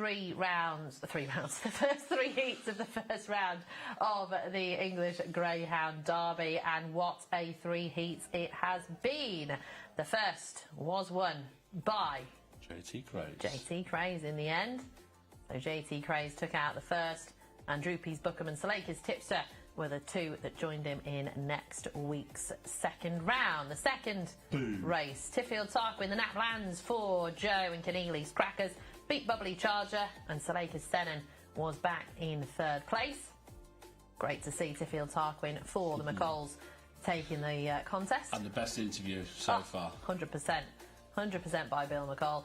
And the 3rd heat was won in the end by TJ's Challenge. With that sprinter speed for Paul Young, has managed to make every single yard. And there's the connections as well. Super beats Hello Diego and Keyfield Maverick. So, from what we've seen so far, Joe, who's impressed you the most? They've all impressed in their different ways, haven't they, I suppose, you know, and Tiffield Tarquin had the draw to die for. He made that pay. He's gone the quickest of the night so far, and the only one to break 29 seconds so far, isn't he? Yep. JT Craig had to work hard. You know, Saleka's Tipster's run a big race to take him as long as he did. Pete will be delighted, as you said, that he's got 2 through so far. He'll be absolutely over the moon with that. But yeah, I thought Tiffield Tarquin was majorly impressive, and to clock the time he has compared to the rest was a big run and a big statement from him. Yeah, so Tiffield Tarquin could be one to watch going forwards. And connections, I know we're absolutely thrilled. One of the owners turning 97 next month. I think he's been in Greyhound racing for a very, very, very long time, hasn't he? So thrilled that they're back in the winner's circle. And, I mean, Youngie will be happy. Peter Harnden will be happy. You know, they are generally known for more graded runners as well. Youngie at Romford and Peter here. Just thinking of Bill, the owner, the first derby was, what, 1927? He would have been born in 28. So he's nearly been around for every Greyhound derby. Oh, my word. That's mad, isn't it? Wow. OK, yeah. Well, because it is 100 years next year, isn't it? 1927 will be 100 years. Of Greyhound racing. The derby was 1927, I believe, as well. Oh, OK. OK. So Hobbsy will know. Hobbsy will know. I'm sure the first year was 1927. We can have a look and we'll let people know. Yeah, Hobbsy, have a look. 1927, I think, the first derby. I could type like Entry this. badge. Ah. Yep. Welcome back. Phil Milner. I'm ambushing you. I know that you're rather superstitious. I know Keeley has just legged it. I mean, reflection on Maverick qualifying into the second round draw, which is relief, I should imagine. Yeah, big relief. You know, I get nervous and it's not often I'm here at the track for the big ones. But it's all about qualifying. I know it's what people say, but it really is. He's gone up with the boxers tonight. He's in with some strong runners, and I thought there were a lot of early pace inside him. Yeah, where he was off the second bend, I thought we'd struggle, but he's run a blinder of a third bend and stayed on lovely. He's stronger than he was last year, and that's one through. So, monkey's off his back. So you feel better, and then now you're thinking Venus. Avengate Venus, who's drawn a ridiculously tough heat, hasn't she? Yeah. I think I said on Twitter the other day, I think I've played this race about 1,000 times. Yeah, we're straight onto Venus. I mean, she's well in herself. I wish the sun was shining, but we're here. She's drawn an absolute stormer of a race, hasn't she? But I don't get much hotter, really. But you've got to take them on at some point. And, I mean, she's been off over winter. She's shown something like herself at home going up the gallop. Like Keeley and Natalie at home, they deal with a lot with her, and she's a monkey, and they keep saying she's back to herself and she's ready for it. So we'd be short of a touch of fitness, but on the whole, like, she's here in cracking form, and we're here to give it a run. And she equalled the track record. So anything like that, I know it's a year on, but anything like that, I'd be over the moon. Of course, that form you're talking about was the Empress Stakes, and that was an incredible race itself, and she was brilliant that afternoon and throughout that event. Yeah, it was a fantastic competition and red hot that year. Sean bought her and obviously gave her to us to train, and she's come on a heap. She through that Empress, she just loves this place. I mean, a lot of people say she loves Toaster. I've only run her at Doncaster and Toaster. I took her to Perry Bar. She ran well at first race. First round, didn't do very well second. But here in Donny, she's just a different bitch, and hopefully she'll come back to that form today. And on that sort of form, she would pose Bocco's Diamond, certainly, or ask him a few questions into the first bend. Yep. I don't want to think it, and I'm scared of saying it in public, if I'm honest, but that's kind of what I've played in my head. If she comes out and goes sub-4 like she can, my one worry if she goes up with him is he'll be leaning on her into the corner, I would think. He'll be coming in on top of her. I don't want that. So whether the 3 stays straight, obviously Wicked Ed's a super dog. He can absolutely fly out on his day. If he comes out, he's a strong runner, but she'll stay it strong. And yeah, we're here, we're in the mix, and we'll give it a go. And I always think you're one of, I think, the most talented of greyhound folk, because by day you do something completely different. Tell us. Yeah, I'm a human and animal chiropractor, so I work away from home 3 days a week, so I've just come straight here from work. I've been treating horses all day, so it was a quick change out in the car park. And yeah, when we set up, we kind of made a decision I was going to carry on doing that. And I lecture a little bit, I teach abroad, but my day job is the human chiropractic and rehab and things like that. And feel at home here at what was Toaster Racecourse. It's brilliant. It's just, yeah. I mean, to be here is a dream, innit? It's like, we breed a lot of ours, and that's the goal. The goal is to be here. And they've tidied the place up a bit, and it just looks fantastic. The buzz. I came down on Friday for the draw. The whole build-up this year has just been different. It's just everybody that's put it on, Kevin, Ben, Mike, just all you guys, all the team that have helped the build-up. It's what owners and trainers and breeders, it's what we're all aiming for, and you guys have kind of built it up. And I mean, the form tonight, everything's running to form, everything's running well, the track's running well. Nights like this, you get people talking greyhounds, just here to really love the sport, and that's what we love. So, Phil, it's always a pleasure. I always think talking to you is an inspiration to someone like me. So thank you and good luck. No, thank you, and thank you to everybody. Good luck to everybody else. Cheers. Very best of luck. Speaks so well. Yeah. Really does. I mean, he was on the podcast last year, and he spoke very, very well. The passion that comes through every time you speak to him is just phenomenal. Now, here is the anti-post betting. Bocco's Diamond, 4-1. Proper Heiress, 8-1. The 2 big guns coming up in the next 2 races, Joe. Yeah, we start with Proper Heiress in the next race, and yeah, look, we've had the starter. We're on the main course now. We've got the two big guns here. We've had the bread and olives and whatever else, and now we're on to the fillet steak. So this is a brilliant race, and he's got a difficult enough race. There's a lot of pace in here. Droopy's Aladdin flies to the corner, but he does go left straight away from this box. We've seen him at Monmore, Danny, and he darted left from trap 3 in a trial stakes for the Puppy Derby at the time, and he was caught in the end by Droopy's Berries, but he banged left from 3. That would be the only concern. So yeah, it gives Proper Heiress a lovely run to the bend, and as much as he's a railer, he wins plenty of big races from trap 4, so he knows how to do it. He won the Winter Derby, the Kent Plate and the Juvenile, all from trap 4. Lucky Black Jacket. Now there's trap 1, Bet Goodwin Ed, who may struggle to keep pace early on, but he does stay on for Diane Henry. Trap 2, Randolph Scots was second in the Easter Cup. He's improving all the time. Trap 3, Droopy's Aladdin, the Monmore Puppy Derby semi-finalist, still a puppy at July 23. Proper Heiress, I've just written Superstar for the MWD partnership, and Mark Wallace looking for a 7-timer.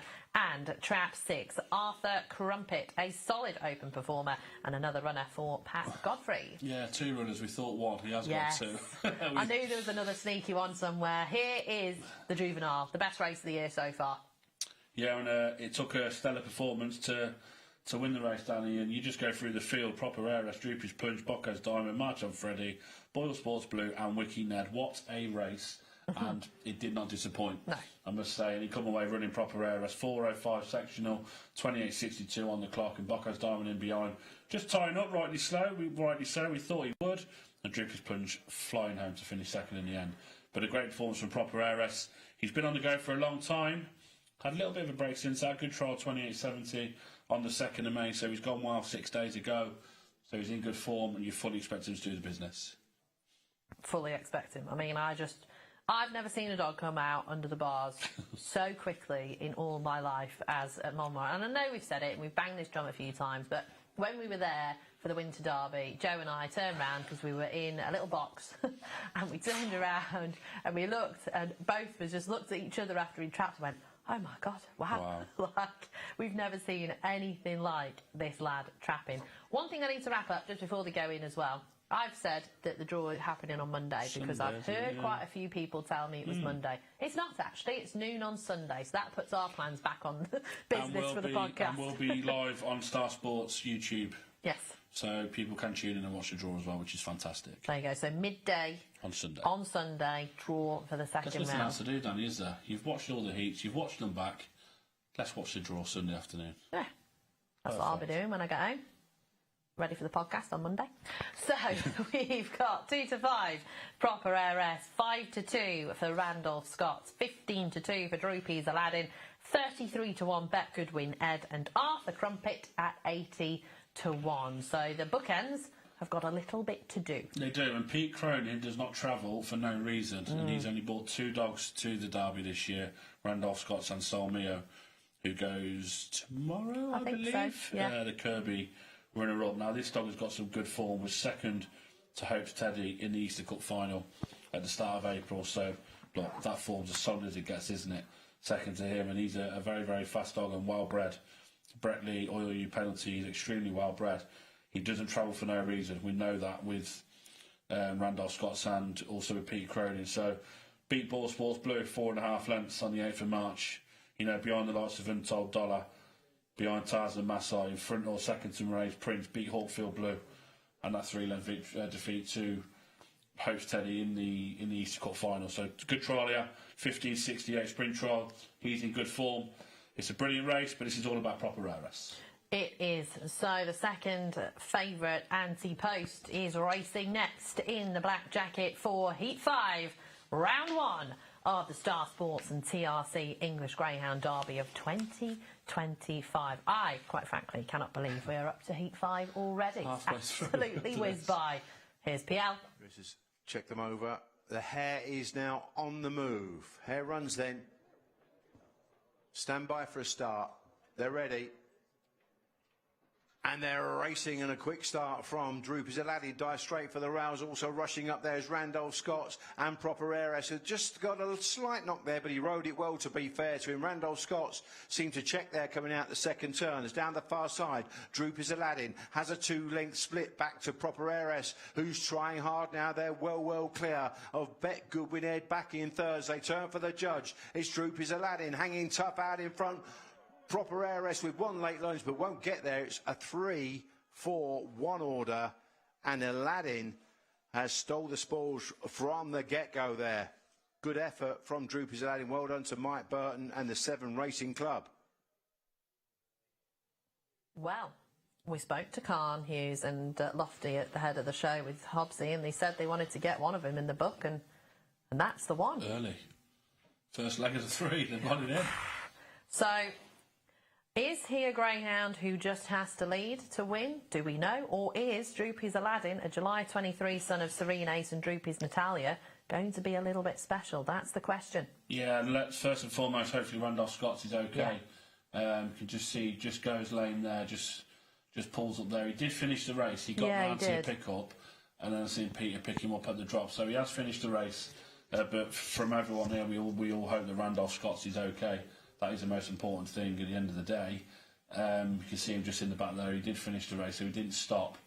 So he did get round to the pick-up. But yeah, look, take nothing away from Droopy's Aladdin. He's come out running. We knew he's got that bullet break and he's got that early pace. You just see where he goes down. He's straight out of the box here. He's darting left. To be fair to Proper Heiress, he's come away and turned left as well. Yeah, and I don't think that's helped him today. I think maybe having dogs on his inside normally... Well, he's normally in front of him, isn't he? Yeah, and he's normally, and he doesn't have something to focus on. 28.96 is what I'm hearing as well, so that is a good run. For a dog who this trip would be demanding, and you've looked at Tiffield Tarquin, who's a strong running type, this dog wouldn't be the strongest of runners in terms of he's not going to come from behind anything. That's a serious run. Flipping heck, yeah. So, probably just potentially beaten by a very nice puppy here. And look how far one's been beat as well in the end. Bet Goodwin Ed has, well, I said, may struggle to keep pace early on, stays on strong. That's exactly what he's done. So Diane Henry's got one through with Bet Goodwin Ed, but she's another trainer, Dan. She knows how to get on deep in his competition. She's had finalists in the past. She's a fantastic trainer, Diane. Yeah, she is. There is Randolph Scott. He is heading to the drop. Might have just cramped maybe Gracilis, or something. Gracilis, they feel it. Yeah. And then they kind of they go again. They do feel it. They kind of do what he's done, and they do finish. They do run on again. So it might be a Gracilis, but hopefully he's okay. Let's go to Hobbsy. Thank you, Danny. Thank you, Joe. The two Michaels, all smiles. Michael Jones and Mike Burton, of course, because Droopy's Aladdin has played an absolute blinder. Such a fast greyhound. Mike Burton, trainer of our latest heat, and a pretty tough heat as well, up against one of the favourites. Yeah, I mean, we actually have been very happy to come third. We've come all the way from Gloucester here, and the petrol's dear, you know, in Gloucester, so we had to go slowly. But look, we've enjoyed it. A run like that, we couldn't expect to hold off that favourite, and he's done it so well. You know, I'm so pleased. We knew he'd get out, but that is a real prospect now. And very fortunately, he's run today. That's Thursday. He's got 8 days off to next week. We're not galloping in between. I'm not going to give all the secrets. We're going to take it easy with him. He's not had a hard intro. This fella's here for 5 weeks. Watch out for him. 6-1 today. Go on. Go on, get some money. You want to speak to Michael? He's the head man. Exactly, Michael. I mean, look, we know Aladdin, such a fast greyhound, and so it wasn't the biggest surprise to see him lead up, but I think you've been impressed how the way he kept Proper Eris at bay. Yeah, really impressed with it. Normally he's a railer, dead railer. Last time he was here in 3, he didn't run very well, but today he came in a straight line and he led him all the way round, which, well, he led a really, really good dog, so I'm really happy with him. Fantastic. I mean, look, we spoke earlier, of course, you know, rugby legend, but you're not a bad greyhound trainer, Mike, are you? If I say so myself. I'm doing all right. I was a kennel lad in the 60s at White City, Haringey, Stamford Bridge. I did all that, you know. So for me to be in a position now, this stage of my life, the autumn of my life, when I can do this, I've always loved greyhound racing, and I've always wanted to be a trainer. And this is one of the bonuses for something. And you know, it's really wonderful to have a pup like that, and we can produce him, make a day like that, and people like you want to come and talk to us. So we're very grateful, and we hope he does well now for the rest of the Derby. And we did this many, many years ago. You own Screen Critic, who was in the Greyhound Derby final at Wimbledon with your grandson George, of course, and that was phenomenal. And you had a glint in your eye there, but it's a brighter glint in your eye now. It is now, because we train ourselves. My kennels are 30 yards from my house in Gloucester, and I train at the Valley. All those good people at the Valley, the ordinary people who come from from flapping, are now trying to make their name in the GBGB in licensed training. And do you know, this is a product of that. All his early trials were there, and I'm very proud of him. What's happened, and you know, to put in a performance like that. And now you can wrap him up and got him all now for a week now. So we'll be back next week.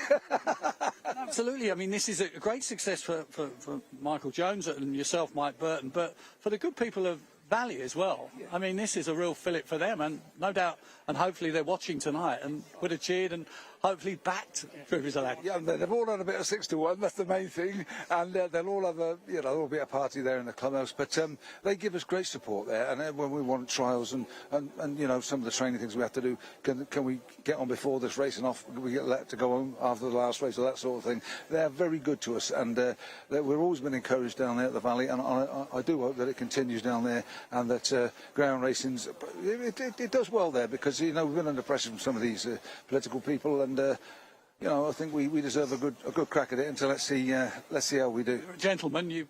Others would call them slightly different than political people. You're being very kind, I think, in many ways.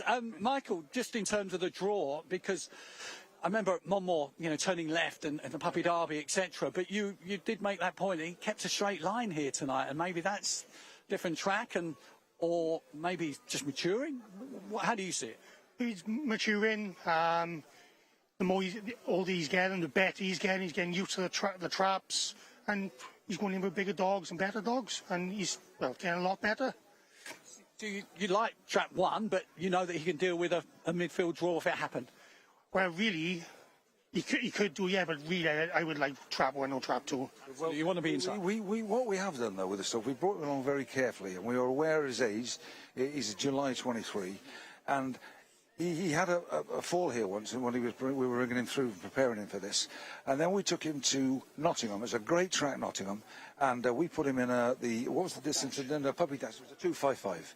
And we put him in it because there was a very good bitch in trap 1. And he had to break on the bend because the trap's there on the bend. And he had to go round that bitch. And he did by 5.5 lengths. He won the race. And he learned then how to go past someone on the outside. And today, that's come into tune. What we've done with him, the way we prepared him, he's ready now for this, and he has the pace.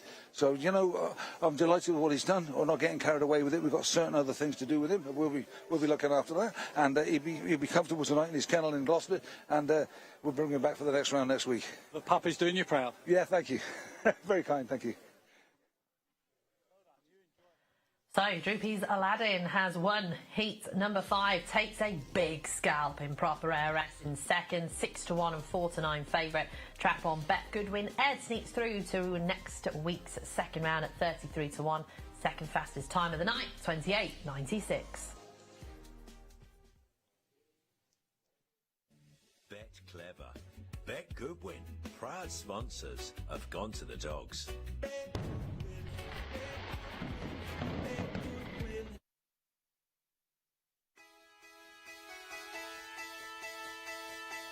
And racing, good start by Kildare on the inside and 5 Mickey's Barrett, but it's Kildare going to lead into the bend from 5 Mickey's Barrett and 4 Romeo Magico. Kildare leaves the inside free and Romeo Magico is there. He takes it up on the inside. It's Romeo Magico from Kildare, Mickey's Barrett and Price's Jet, but on the third bend, and Romeo Magico leads by a length and a half to Kildare with 5 Mickey's Barrett, Price's Jet, Savannah Bowen and O'Hammond, but Romeo Magico has won the Derby for Dave Furniture and Graham Holland. It's a first Derby success for Graham Holland. He's been knocking on the door. His breeder, owner, Dave Furniture, finally climbs the mountain. That was a sensational race, Romeo Magico, and you again went cha-ching, 40-1. Yeah, it's a brilliant commentary, and he wins the Derby, you know, for me, and there is a great commentary as well. And delighted for Dave Furniture. He's a good family friend, you know, known him from the commentary years when he was there, so my dad's always got on with him really well, and you know, my dad was here at the time as GM as well, so it was special to see Dave win that, and the first for Graham as well. And I just want to say back to the Droopy's Aladdin guys, you'll be extremely disappointed when you watch the head on because he hasn't gone straight to the bend as well. He's come out a dive left. I know it can be deceiving when you're looking at it from that side angle. He's gone left. So yeah. trust me, want one you and want two. track 1. You want track 1 in the next round. That is for sure. Right, we've got some betting ring news this time. Hobbsy. Thank you very much, Danny. Yeah, with Khan Hughes, the favourite turned over there, proper heiress. Of course, qualified, of course, that's the most important thing in terms of the bigger picture. But you laid the favourite quite heavy towards the end? Yeah, at the death we went 1-2. Obviously opened up about 4-9. Tried to get it in, and we did. Obviously, after a few good results for punters, they spun it up there and never got to 3. 3 was very good, and even after the line, obviously, a really good performance. Didn't catch the time myself, but yeah, at the end of the day, they'll just be wanted to qualify, and that's what they've done. But we're happy to see one get beat. I think it was 28.96, but don't hold me to that. No, it's look. I think it's a bit cold out there, so I would, certainly bear that in mind with a few of the times tonight. It's been some good runs already. This race, certainly the champ's out, Bocco's Diamond, and we've got to bet them without as well. We're trying to bet without Wiki Ned as well. We'll be trying to get him beat, but at the minute, without, they just want to be with Avengate Venus. Okay. Thank you, Carl. We'll have a quick chat with Lofty in terms of the podcast and the previews. You were willing to take on proper Aris, weren't you? Well, I thought the way it would go, yeah. I thought Jupiter's Dad would definitely lead him to the corner, which he has done, and then I thought 2 would spin off. I mean, 2 seems to have gone wrong after a few strides there, and obviously wasn't at the race. But yeah, I thought, what should I say, as Khan said, battle of the pickup. 4's not got there at all the way the drop, and 3's not all that strong, and it was 28.90 odd to run, and like Khan said, cold night here, but yeah, get it right. They say broken clocks are right sometimes in the day, but it's still qualifying in that for next round, so hopefully we can see more of him as well. So if the Irish Derby winner comes out and does a standard setting performance, then you're going to take action in terms of The price, I would have probably shortened up, and I thought, yeah, maybe Ben's keeping it under the odds all the time might be right. I did see they did go 4-1 today, so getting a bit more in line now. Most other firms are in 9-2.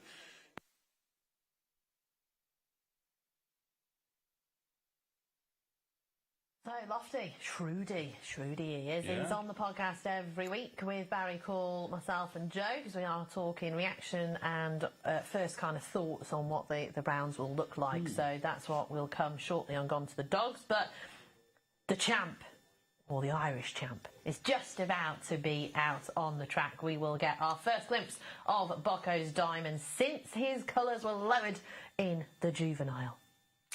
By a proper heiress. You know, and yeah, that form there.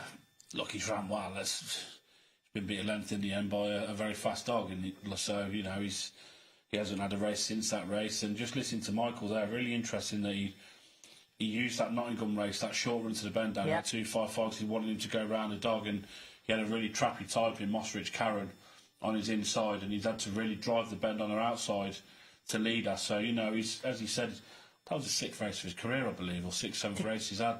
Droopers Lad, he's an absolute baby, and the game could be anything. And very shrewd trainer, Michael, I must say. He's very, very good, you know, and you know they do a good job at the Valley, and he's a good trainer there. So yeah, fair play to him. But back on the champ here, you know, comes here after the back of one race. That's all he's had. One race since the Irish Derby final. He was entitled to blow up on that day. Yeah, we'll keep saying it was a paid trial for him. I think we'll see the very best of him tonight. Well, let's see who he's up against, because we have a full 6 in this lineup. Trap 1, Ballymac Blanco, 33-1. 2, Wiki Ned, 3-1, 4-time Cat 1 champion.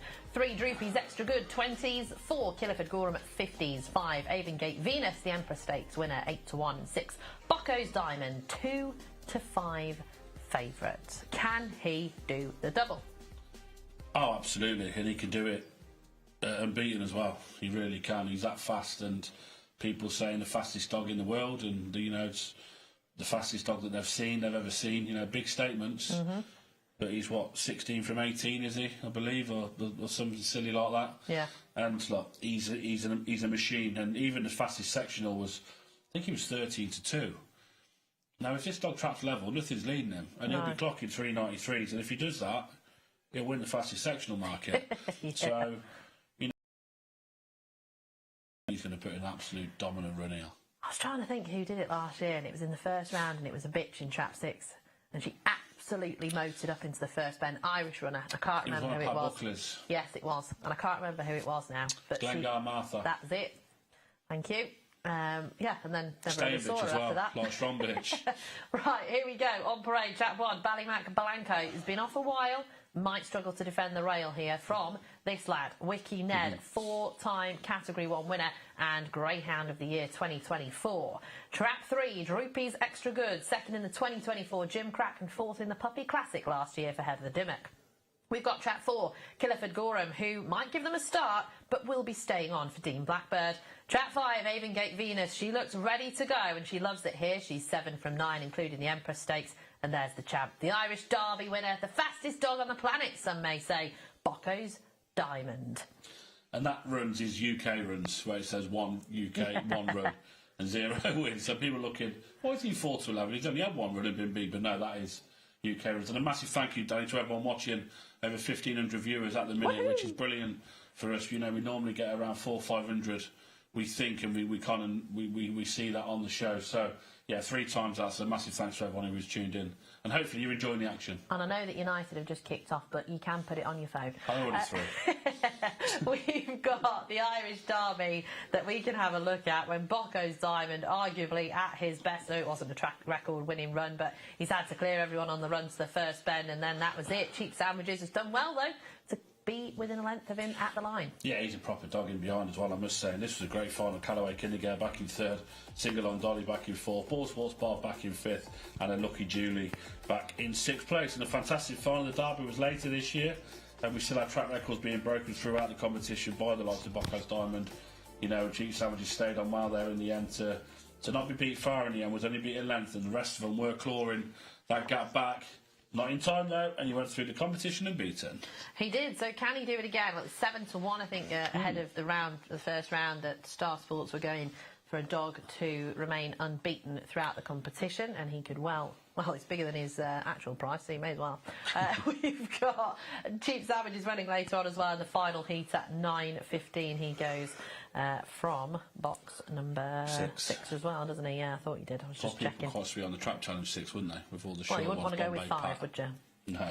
Right, we've got the 806, aka Star Sports and TRC English Greyhound Derby 2025 first round heat number 6, and a full complement of 6 runners as well. 4 to 11 for Bocco's Diamond. Another one that the bookies downstairs will want to get in the book. 5 to 2 for Wiki Ned. He's had a bit of money, so there's money down for this lad, and he's the one for me tonight that has flown under the radar. He's 3 to 1. We were talking about this race earlier on in our preview show. He's 9 to 4 at the moment because the money's coming, and if he manages to clear, well, he will. I don't even think it's an if. He manages to clear Ballymac Blanco on the run to the first bend, and if he paces up within a couple of lengths of Bocco's Diamond, he's dangerous. But also Avengate Venus, you know, we've spoken to Phil Milner with Hobbsy. She is a cracking bitch here at Toaster. She is, yeah, Empress Stakes winner around here. She's an exceptional bitch. Just lost her way slightly, a little bit, but, you know, roll her out your peril, I must say. And you'd fancy to qualify her. I'd like to think she could be second or third. Yeah. But, yeah, Wiki Ned, we said that. He got under the radar slightly, purely on the fact that he's in with Bocco's Diamond. And, look, he's still only 25 to 1 to win the Star Sports and TRC English Derby. So he's an aeroplane, getting the crowd there. Nice to see a few people in. We always get decent crowds for the first run. I must say, you've got a lot of people travelling over and do the 3 nights here, so fair play to them. And the fact that it's absolutely Baltic out there as well. I was out there at 3 o'clock and the sun was shining. It was freezing. Well, not 3 o'clock, so I was in here, but 4 o'clock. I was out there, the sun was out, and I was in my jumper and my dress and all sorts, and it was absolutely just freezing. I mean, I think Emily's face will be blue rather than just her lips now, bless her. So she's doing the social media for Star Sports this evening, I think. So she's jumped ship for the night. We're up to 1,712 live. Flipping heck. All the City fans. Right, the last couple are being locked and loaded. Can he stamp his authority on this competition? It's Bocco's Diamond time, everybody. Stand by then. Wave of the flag from Chris. Exciting stuff here. Stand by for a start. And they're away and racing, and flashing out the boxes is Killiford Gorham. The stayer has got to the front. Early pace from both Wiki Ned and now Bocco's Diamond, who circles the field. Just gets a little bump then when challenging, and down the far side, Bocco's Diamond just noses ahead at the halfway stage in front of Killiford Gorham. Wiki Ned looking for a way through but can't find any. Staying on is Ballymac Blanco off the last turn now. Bocco's Diamond is kicking. He has a 2-length split from 4. Killiford Gorham, who is closing but won't get there. Stylish 24-carat performance from Bocco's Diamond. Well, he's not got his try again. He's not got it all his own way there, Bocco's Diamond. My mouth was open in shock there. I'm hoping that Wiki Ned's okay. There he is. Good. Oh. Right, I can breathe again. Trap 6, Bocco's Diamond has won, but a messy race. It's the first proper messy race we've had of the evening, but what a start! Fastest sectional gone? He would have been 5,000 to 1. Yeah. To win the fastest sectional. So, well, there's going to be plenty who've gone quicker, but if you have backed him, and if you have, then please let us know your lottery numbers. But, look, I said it, Danny, I don't know if he's won, but that's the sign of a true champion. But I think you wouldn't know, because Wiki Ned was trying to come up the inside. He's been slammed shut, and then he's had a tangle with both Ballymac Blanco and Droopy's Extra Good, and then these two have pulled clear, Bocco's Diamond and Killiford Gorham.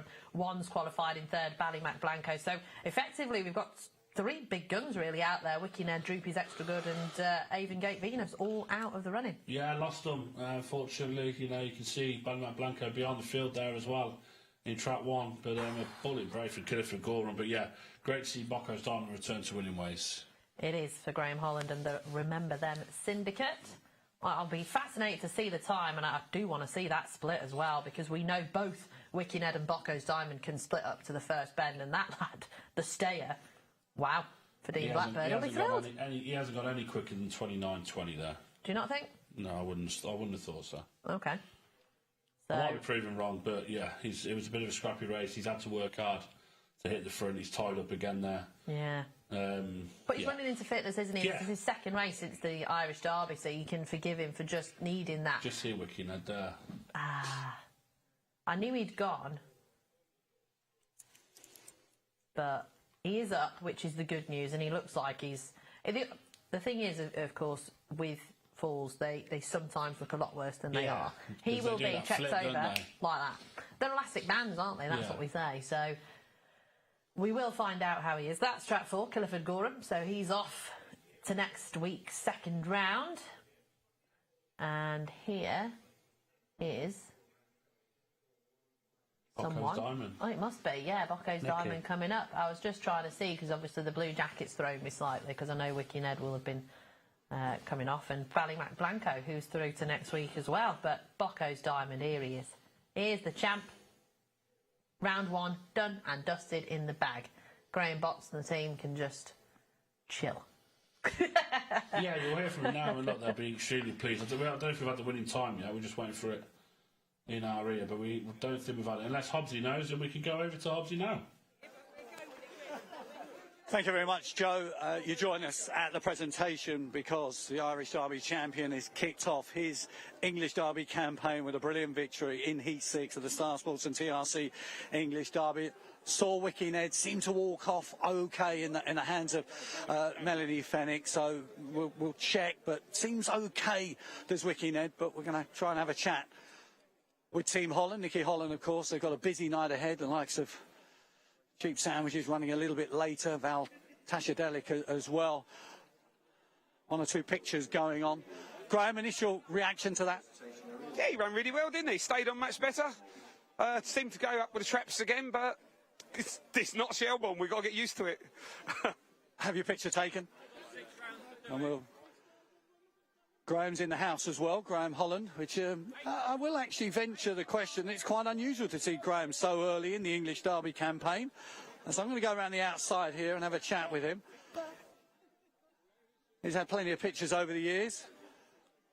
Graham, would it be fair to say this? I kind of think this is quite unusual to see you on a first round. It's usually the good lady that takes over for those early rounds, and you come up to pick the Derby trophy up on final night. You're here right from the start. Well, I hope you're right. I don't mind. No, look, we had a few runners, so I done the same last year and the year before. So look, she does ever so well, and it's a good team effort, and we're pleased to have qualified after a little bit of a tardy start and a little bit of a bump out the second bend. A good dog. Days, yeah. I mean, you look over that race in the next coming days, obviously after the rest of your team running tonight, and analyse it? Yeah, I had a quick look now. Look, it's all about qualifying, really. You know, like after last week, he needed the race. Well, a couple of weeks ago, he needed the race. Just pleased to be there. Really, you know, after doing a few mistakes here, no, we're happy days. So too early to even contemplate or think about what's the seeding situation? There has been suggestions out there that he could be a middle seed, but you're going to keep him out wide? I'm going to keep him out wide. I think the traps are too narrow here. There's only 6 inches between each box. It brings the dogs out in a bunch, and if you get in the middle of them and you've got a dog that comes out right or whatever, if you're in 6, you can make your own way down. He's a clever dog. He doesn't try and come across dogs. He proved that with proper ARS. And he can find his own way around because he's got enough brain. And he certainly has showed that as much as plenty of pace as well. 16, now 17 wins from 19 career starts. He's a superstar of the track. But you've got to... And look, how many of them were out of strap 6 or 5? So you get the pundits who are all the experts, but they don't actually train them. He won a derby out of trap 6 in Ireland. He won most of his races out of trap 6. So he can win from the inside, but he's got the pace to get away with being in trap 6. His record speaks for itself. Now, you've got other runners this evening, of course. Cheap Sandwiches comes with a huge profile as well. But the guy on Tashadelic, Val Tashadelic, inside in trap 1, I think it's a great draw. He gets my knack of the night on Gone to the Dogs tonight. Am I right or wrong? I think you're not far off of the mark. You know, like probably needs to do things right. Don't get me wrong, but he's, you know, the Romeo Top Cat or the Romeo Pup is in there. He's a very nice dog. He have plenty of room to run, but I think Valtashidelic does stay quite well. So, good luck, Graham, and we'll see over the course of the weekend, but next week especially. Thank you. Cheers. Well, here's the results for heat number 6, and it was trap 6, Bocco's Diamond, 29-23, 3-1 on favourite. Justified the short odds, but look at that. If you got the forecast and tricast here, well done. Again, put the lottery on. 4 Killiford Gorham, 50-1 second, and 1 Ballymac Blanco at 40-1 is in 3rd place. The dream's still alive to go unbeaten for 2 derbies for Bocco's Diamond. Bet Goodwin, proud sponsors of Gone to the Dogs. You snap me like a red light. Bet clever, bet Goodwin.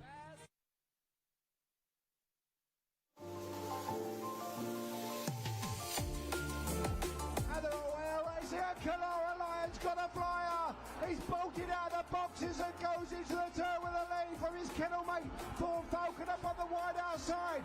Thorn Falcon now noses ahead and goes on. 2 lengths clear from Calora Lyon. Then comes Gearjet Sydney. Forced to check there was New In Session. And at the back was Ballymac Wild and Ballymac Fair was the turn off the last. Thorn Falcon. Patrick Janssens.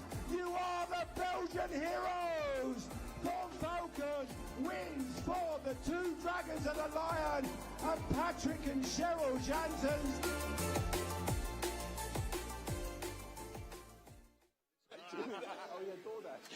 Thank you very much. I'm with Ben Collins, who's an owner.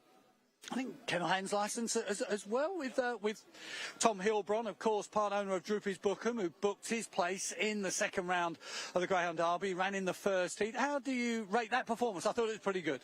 Yeah, I was very happy. He's lost nothing in defeat. He's after 2nd Ben, he's turned 4th. Off the last, I thought he might even come to win it, but the 2 dogs stayed row.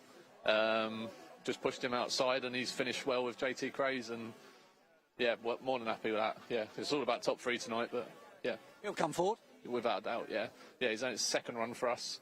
He's had 2 trials before that, 3 trials before that, but won the trial stakes beforehand. Yeah, he'll definitely come forward. Yeah. Do you name your own greyhounds? There's a question for you. Deliveroo I bought out of Matthew's Kennel in Ireland as Deliveroo, and then once I bought his sister, I had to follow trend, and yeah, went with. We debated over like Just Eats and stuff like that, and it landed on Domino Hoo Hoo as the name, yeah. Fantastic. Deliveroo and Domino Hoo Hoo. Fantastic. You're naming them, and they're great greyhounds in their own right, of course, Deliveroo especially. Yeah, Roo's done. He come over, he won Cat 3 in Newcastle over Christmas. First 2 runs for me. Semi-finals are both puppy comps. Just chinned to get to the final, to be fair, at Monmore. But no, he's running well. He likes to look at a track. 1 or 2 looks at a track before he runs it well. So I'm hopeful that on Saturday night he might learn these boxes a bit, because he's not trapping like here like he has elsewhere. Yeah. Now you're very much based in the northeast. That's not a Geordie accent. No. I started in Essex. I started at Romford, and I've somehow worked my way from Romford, Milton Keynes, and now up to Newcastle. Yeah. I live 10 minutes from Tom's Kennel, so I'm a kennel hand there, and obviously my dogs are all based out there. Yeah. Now, most importantly, Ben, you've thrown your hat into the ring to be the owner's rep on the Greyhound Board of Great Britain. So, first question is why have you done that? Obviously, your passion for the sport, and what difference do you think you can make? Yeah, I mean, I've been an owner in the game for. I'm 37. I've been an owner since I was 18. So half my life now over. I've had dogs from 12 weeks old. I've had dogs that are, older than that, and brought them across. But so yeah, passion for the game certainly. As an owner, I've seen a lot over the 18 odd years that I've been in it. A lot of I call them teething issues, but a lot of issues where you can just solve them fairly quickly if you actually tried. I feel, and that's when it come up. I spoke to Tom about it. I know a previous owner's rep as well, and the troubles that they face too. So I just feel like professional experience and passion. I just feel like I can make a little bit of a difference for owners now. Yeah. Okay, replacing Ian Foster, of course. Look, we're going to wish you all the best with that, Ben, and anything that we can do to help in that respect, and obviously with you guys and whoever else has thrown the hat into the ring, then you know, we're going to have a chat, because you know, we're all going the same way, so to speak. Without a doubt, yeah. You know, coming here, first time here for about a year basically, and seeing the changes that are in place, the faces on up the stands, and you know, the push forward from yourselves, from Mike, you know, everyone at the moment. It's yeah, if we can all push in the same direction, we might make a big difference, hopefully. A young man, great plans as well. Ben Collins, a pleasure to talk to you. Thank you very much. Cheers, Jonathan. If you hark back to episode 89 of Gone to the Dogs, you will hear all 4 of Hobbsy our owners' reps stating their case in their mini manifestos that they've done for us here on Gone to the Dogs. That's episode 89, everybody. We can do more. We'll do more. We've already done it. Now we've got Heat 7 of the Star Sports and TRC English Greyhound Derby. Just the 4 runners, unfortunately. Of course, there were quite a few 5-dog heats anyway. A couple of defections as well, so we're down to the 4. Track 3, Gary the Arb, 4-6 favourite for the race, and here is the parade. So they're just about to come into vision. Here's Ringo in trap 1. 0 from 9 so far, might struggle here to win, but has only got 1 dog to beat to get into the second round. Dark Madam, I do like this girl, but had bad trouble in the Puppy Oaks. She did, however, show her talent in the Brighton Bell when she finished second. Gary the Arb's got a great blend of speed and stamina and won a Cat 2 on the final night last year. And then we've got trap 5 here. Droopy's Prefect is a 3-time Cat 1 semi-finalist for Maxine Locke. It looks like 2, 3 and 5 are going to make it through to next week.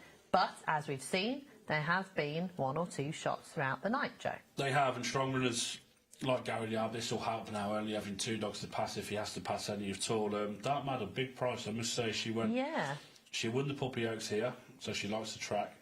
And she ran a burster in the Brighton Bell recently at Hove to get as close as she did to Runaway Dior in the final. She's only beat 11 1/4 in the end. Just changed her style slightly. She was leading early pace out and gone. Just changed that style slightly recently, staying on really well. But we're going to have a look at Gary Liard back on the 15th of February at Monmore in the semi-final of the Ladbrokes Winter Derby. And this was an extremely good race. Iron Sydney was in 3 on this occasion. Gary Liard was in 4. And he just managed to lead there. He's seen Romeo Steele pacing up into the bend as well in track 1. Jetstream Angel was in the race. Sorry, Iron Sydney was in 5. Jetstream Angel in 3. Romeo Steele won, and Millbank Boiler in 6. So a very, very good race, Daddy. And, you know, to see Gary Liard come from behind and do 28-12 was a very good Romeo Steele there, Iron Sydney, who I'm good to we haven't got in the Derby this year. Oh, yeah. Just went lame before the first round draw, so extremely gutted for connections with Iron Sydney. But he's been mapped out for this competition, Gary Liard. He's been off since that second to proper heiress in the Ladbrokes Winter Derby. He's trialled extremely well. 29-16, 29-11, 28-94 at Hove. They've come here without that recent look because they know that he likes the place. He won the Ground Traders Stakes final on Derby final night last year. He'll be looking to go deep in this competition. I backed him 150-1. I backed him before that final, Danny, purely on the fact that if he won it, what price would he have been? Don't know. So I want to take a little chance at 150-1. More than happy with that. He's a very fast dog and he's a good competition dog. And he's got the best heat because he's only got to beat 1 dog home if all went wrong. Let's see, PL. Wave of the flag and the hare is now on the move. Stand by.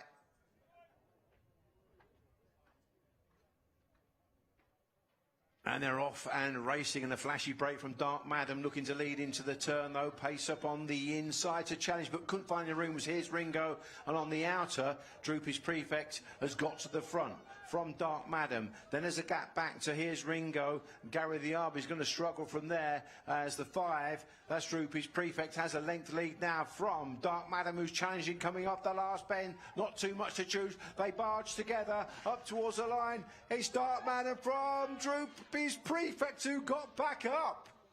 It's close. He'll probably go to a photo, but it looks like it's a 5-2-1 order. We'll leave that to the judge. And the judge is me. No, Droopy's Prefect, I think, has just got back up to beat Dark Madam. And here's Ringo in third. Gary the Arb, I mean, Connection's going to be gutted. Didn't get out the boxes particularly quickly. Just seemed to get into a little bit of bother on this first bend. Was the sandwich, or the meat and the sandwich between 5 Droopy's Prefect and here's Ringo. And the Droopy's Prefect has done well to slingshot off the bend ahead of Dark Madam. I thought that was a good run. And these two gone hammer and tongs against each other. They have, yeah, they both took the lead at different stages, and Dark Madam, we said that she changed her style and was staying on a little bit better. She's led there off the going to the winning line and then just been passed again by Droopy's Prefect. Disappointing for Gary the Arb. Yeah. He just couldn't get across one in the end. Here's Ringo and just held him up all the way. But he's had a massive race. Here's Ringo to get as close as he has. To these Back two. in third, yeah, he's run a big race. Maybe they were just slowing up in front, and that's allowed him to close the gap there. Here's Ringo, but you see the head on there, just moved in slightly. Or initially Gary the Arb, then just kept a straight line from 3. They've all kept a straight line, to be fair, out of the bend. 5 moved off slightly, but he's got all the room in the world. Was confident there that he qualified, but yeah, unfortunately not to be. And they'll be gutted because I think he was quietly fancied in the kennel. Yeah, He's a good dog, and I know that speaking to Gary here the other day at the draw, he was quietly fancied, so they'll be extremely disappointed with that. But they lifted away for the 3-year qualifier. Good performance, Droopy's Prefect. Dark Madam, we said that she likes it here. She's proven that again. And a big race, a big run from Hayes Ringo back in third as well. So, yeah, good performance for them 3. 29.46 we're here in the time, so it was always going to be a lot slower than we've seen so far because there was quite a lot of trouble and they've taken each other on as well, and that can always, stop them in the tracks a little bit, if you know what I mean. And 5 Droopy's Prefects. I mean, Maxine Locke, in the past 18 months or so, she's had a superb time of things. Oh, she's been in brilliant form, she really has, and, long may it continue for her. Now let's go back to Hobbsy. Runner Heat 7 of the Star Sports and TRC English Greyhound Derby has been won by Track 5 Droopy's Prefect. It was a great battle with the very game Dark Madam, but it was the Orange Jacket who just edged to the front close home. Gavin O'Mahony and Rob Howe, the JR Racing Syndicate. Maxine Locke, of course, who I'm going to ask the guys, has got such a strong team this year. Rob, that was a great performance. Droopy's Prefect, battling effort, really. Delighted with it. It was a great run. Showed his early and got round the bend. It was always he had a lovely draw tonight. Showed his class, really. Sort of the dog we knew he had it in him. Went 2 turns second. I did think we'd have a bit of a race on, but he's gutsed it out well, really, to the end, and he's pulled away again. So really, really pleased. Tell me about Droopy's Prefect. I don't know a huge amount. Tell you what, this dog's been really unlucky. He won the maiden 450 at Oxford. Just always had that little niggle, and we're just getting him right. Maxine's done a fantastic job with him, and all the team there, and he's just coming to himself, really, just coming to hand at the right time. We always knew he had a good run, and he's fantastic. And so far we had 4 runners tonight, and we've had 3 qualifiers, so we're doing all right. As I bring Gavin O'Mahony in as well, you've got, a very, very strong team this year. In terms of numbers, but also plenty of class as well. Yeah, we've a nice team. We're trying to build and take the kennels forward with the JR Racing Syndicate and a few other syndicates now that have joined into the kennels. So it's all credit to Maxine and all the staff. They do a wonderful job every day. We come to the races, but they're at home. They're watching out for the dogs to get up 6 o'clock in the morning and battle to get these dogs in the shape that they're in. We're enjoying every moment of it. It's the Greyhound. You underplay it, Gavin, because I know you were going back and forth to Limerick, of course, with Ballymacc, Lucia. Yeah, Lucia and Axel, we actually went back with high hopes for both. Both ran really well and were a little bit unlucky. But that's the way we want to compete. We want to compete to win, but we also want to compete in an industry that we love and we enjoy. And the people in this industry just support each other no end. So this is what it's all about. I haven't slept all week. I just can't wait for it. Every year I want the Derby, but if you've got dogs that are capable of running the Derby, you're a very lucky person, and we're very privileged and blessed to have the likes of these dogs, along with some super dogs that are here tonight and over the weekend. It's a privilege to watch serious dogs be treated as well as what they are, trained as well as what they are. and they're treated better than human beings. I think my wife said to me that you treat the dogs better than you treat any of us, which invariably they love you more, I think. So I don't think she'll like that, but this is what the game is all about. We live for moments like this, and to everyone that's involved in the Greyhound, to everyone in Toaster, it's a fantastic job that they're doing here now, and this is what we live for. You've seen the changes here tonight? Fantastic, yeah, fantastic. What Mike and the team and Kevin and all them lads are doing, it's to be credited, because when you're putting your money down, you deserve a little bit of credit. You deserve a bit of luck in the way as well about how people support it and come and enjoy it. I believe last Friday night was immense. We weren't able to come, I was away. But that just shows you the commitment that they have, along with the team that he has. He's surrounded himself with a lot of very, very intelligent people, and that's what you need. You need people working together, and the Greyhound industry needs to come together. We need to be together. And you guys share that passion, and you enjoy your Greyhound racing. You love it. You love running as well. We're going to come to that. But, part of a very big team here. Thank you, Gavin. Yeah, Droopy's Prefect. Going back to the kennels now. You've got a number of Greyhounds that could go deep in the competition. Any kind of favourites? Who have you backed? I've got a really soft spot for Axel. Ballymag Axel, I think, there was 125 to 1 put up. I think it was an insane price. I think he can go really deep. Need a bit of luck, of course, like anything in a derby. But obviously he's only just turned 2, and he's coming on. He's really coming to himself. Obviously Edford Asher has got in the spotlight with his performances down at Hove. I mean, we've took a gamble and entered him as such a young pup. I think he's got what it takes to win a derby, whether it be this year or next. But he starts, he stays. He's got good middle, intelligent dog.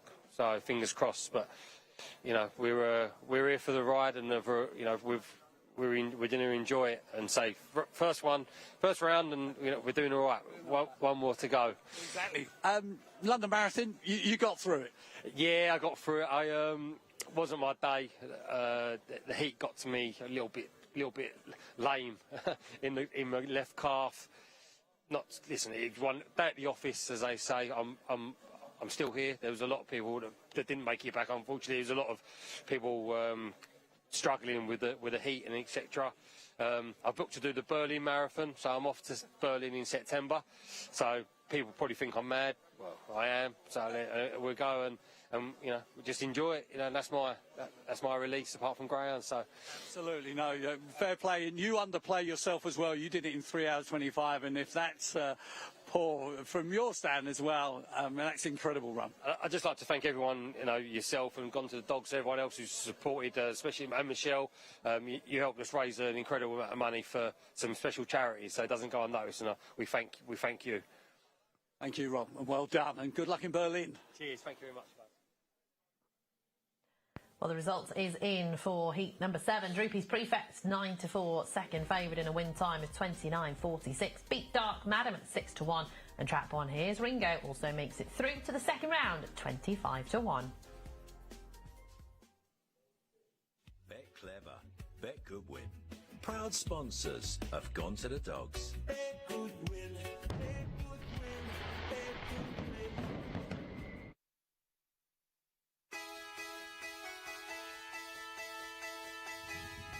And away and racing, and Dear Jet Sydney has bounced out the boxes. Trouble there, Wolf collided into his kennel mate, and it's Dear Jet Sydney, some 2 lengths clear from Smurf's Machine. His brother has turned second. Then comes Ballydor Valor, who started to pick up. Cooler Valley Chick in behind. As they reach the third turn, it's Dear Jet Sydney, 3.5 lengths clear. Ballydor Valor is edging ever closer, clear from Cooler Valley Chick, up towards the line. Dear Jet Sydney is all out from Ballydor Valor, and Dear Jet Sydney has won it. The Kenny Glenn and Pat Buckley, the Irish Raider, wins the 2020 Star Sports and Arc Greyhound Derby Fardo in style. And there were the Buckley team, who we actually were having a chat to, weren't we, before the show, and we caught him in his van. So he was saying he's got quite a young team, I think, going to war this year, and Clone at Ice, I know that you like the look of him. So does Pat. Listening to him, he thinks the world of him, doesn't he? Listening to him earlier, he said, you wait till you see him, he's a blue fawn. Yeah. He said he's an absolute beauty to look at. So he's only had 3 races, October 23. loads more to come from him. If Pat didn't think he was good enough, he would not be on the van. So he's got a younger team this year, Pat. You know, he's left the Hopes Teddy dog at home. He won the Easter Cup. So he's got a bit of a younger team this year. And when he's putting that cloner dog in with the likes of saying he's as quick as Ballinabola Red, you take note. Yeah, you do. I mean, we were looking at his gallops and all sorts, and he was saying, you know, he's when the clock went for Clona Ice, he stood up He and thought it took was a notice. malfunction, didn't he? Yeah. And then he said, we've got to put him up again. Yeah. Put him up again, and it went again, and he said, okay, we've got a good one here. I'm lucky enough to have been there, and, you know, they took me in. I spent a couple of days there, stayed at the house, and yeah, the bread and butter they get and the cream cakes that you get, Pauline does a brilliant job, I must say. So, yeah, it's an unbelievable place. It really is, and he's improved it since that. So might be a little kennel visit we might be able to do and head over to Ireland. I think we'll both put our hands up for that. Yeah, I think we'll both be on the plane. I was thinking maybe, you know, if he wins the Greyhound Derby and then we go over for the Irish Derby, we can just hit a few kennels, can't we? So, yeah, because I've never been to Ireland, shockingly. I know. I will get there, I promise. I promise I will, because we're going to go there for the Greyhound Derby this year. Anyway, Star Sports and TRC English Greyhound Derby of 2025. First round, Heat 8. Heat 8. Track 1, Swords of Dawn 9-4. Ballymacpeb in 2 at 5-2. Prince Nassim in 3 at 100-30. Never Say No at 7-2 in Track 4. Track 5, Riverside Pingo at 8-1 and 6 Keeper Hill Ace is at 16-1. Now this was, for me, one of the trickiest heats to unpick, because in the rest of them you kind of had a couple that you looked at and leant one way or the other. This one, I mean, I've gone with the second favourite in the end, Ballymacpeb.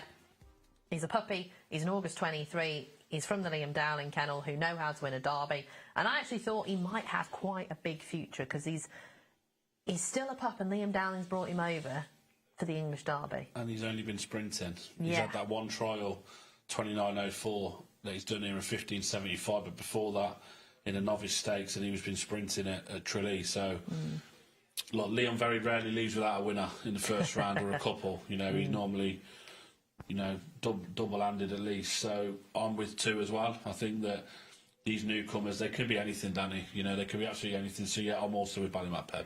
Here's the parade, and Track 1, Swords Dawn, he put a 3.99 split in the trial. A repeat could see him fly up to that bend. Track 2, we just talked about Ballymacpeb. He's a puppy with potentially a big, big future. August 23, son of Doolin Duke out of Ballymacpebbles. Track 3 is Prince Nassim, had 8 wins in Ireland for Sean Conway, is now with Maxine Locke, who just took the last heat. Track 4, Never Say No, reached round 3 last year of the Derby and is very consistent for Seamus Cahill. We have Riverside Pingu in track number 5, a nice type who was actually chucked in last year as well for the Graham Holland team. And Keeper Hill Ace in track 6 knows every grain of sand at Tosto's. A solid grader here for Matty Richards. 25-1 shot favourite in track 1 and has been backed Swords Dawn as Ballymacpeb just slightly eases in the market. Should we have a look at Never Say No? Oh, why not, eh? Back at Hove, 20th of March, so going back a couple of months now. Never Say No, winning from Trap 1, beating Burrow Sapphire, Kevin's Rocket, Suzuki, Amazing Force and I'm Only Twink. So we'll look at Never Say No in a second, and just like that, here it is. Yeah, good performance, Never Say No, 29-27 when winning on this occasion, leading at the bend, and that would be that Burrow Sapphire, who is a strong running type, you know, seen behind All Right Patricia in the Hunt Cup semi-final at Oxford. So a good run to hold him off by 2.5 lengths. He's made some decent finals, Never Say No. He was behind Romeo Command, I believe, in the British Breeders' final here last year. But a very consistent type for Seamus Treaser and the team as well. So a good run from him there. He's got a tough draw here though. He's in track 4 and looks to be surrounded by early pace. So yeah, tough for him. Prince Nassim, an interesting newcomer for Maxine Locke. And we've got a bit of an update on Wicked Ed with Hobbsy. We certainly have. Thank you, Danny. Thank you, Joe. And it's good news. I mean, ostensibly, Wicked Ed is fine. He'll be, of course, checked over in the morning. Took a tumble, didn't he, when another greyhound cut across him off that last bend. I spoke to Jimmy Fennick. He says, look, he seemed okay. He said it was just a very, very messy race. He showed, you know, fantastic pace off that second bend, but everywhere he went, there seemed to be a wall of greyhounds in front of him. But good news in terms of Wicked Ed. He seems okay.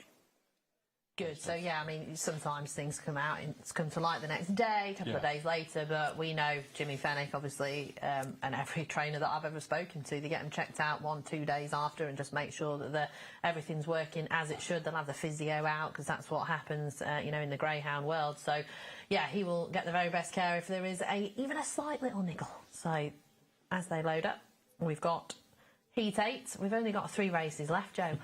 I'm sad. I'm sad that what is it? Round 1. No, night 1. The Round blessing 1. is, Danny, we've got 2 more nights of it. And we're going to sit in these chairs all night and just wait till 6 o'clock tomorrow. Speak for yourself. I'm going to sleep.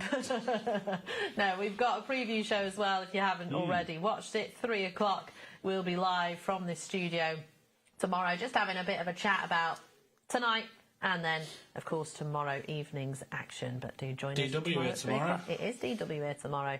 And the last one's in, so let's go to Pierre. And the hare is now on the move. Hare runs in. Stand by. And away and racing, and 4 is the first to show Never Say No with his early speed up on the inside. Come through, challenge now is Swords Don, courtesy of the inside line, now goes on. Shuffled back there was keeper Ace when he came out the second turn, and down the far side Swords Don, pressured now by Prince Nassim, who's coming with a well-timed run now on the outside. Just in behind him then comes Ballymacpeb, and then we've got Never Say No looking to stay on from the back. Now hid in the front is the 2, late and fast. Ballymacpeb hits the front close home and beats Prince Nassim with Never Say No back in third. It's a 2-3-4 order in Heat 8. You know what? Missing the break slightly is winning the race there for me, because they all kind of came out into the first bend, and I think this lad could be something nice. I think he's got a bit of a racing brain, Joe. He doesn't live without winners. Liam Dowdy in round 1. That's an exceptional run from a baby, from a young puppy who we've only seen sprinting and a 4-bend trial here. Look, he would have done plenty of work with Liam over 4 bends, I'm sure. But that's the exceptional run, because 3 stays, 3 doesn't stop. Prince Nassim with a very fast dog, Never Say No, giving chase as well. And, you know, Swords Don, 29-40 around here, he's a fast dog, but yeah, he's pulled away, and you see how he went to the drop. He's got miles clear. Very, very impressive. 29-31, excuse the time. That's a very, very good run from the pup.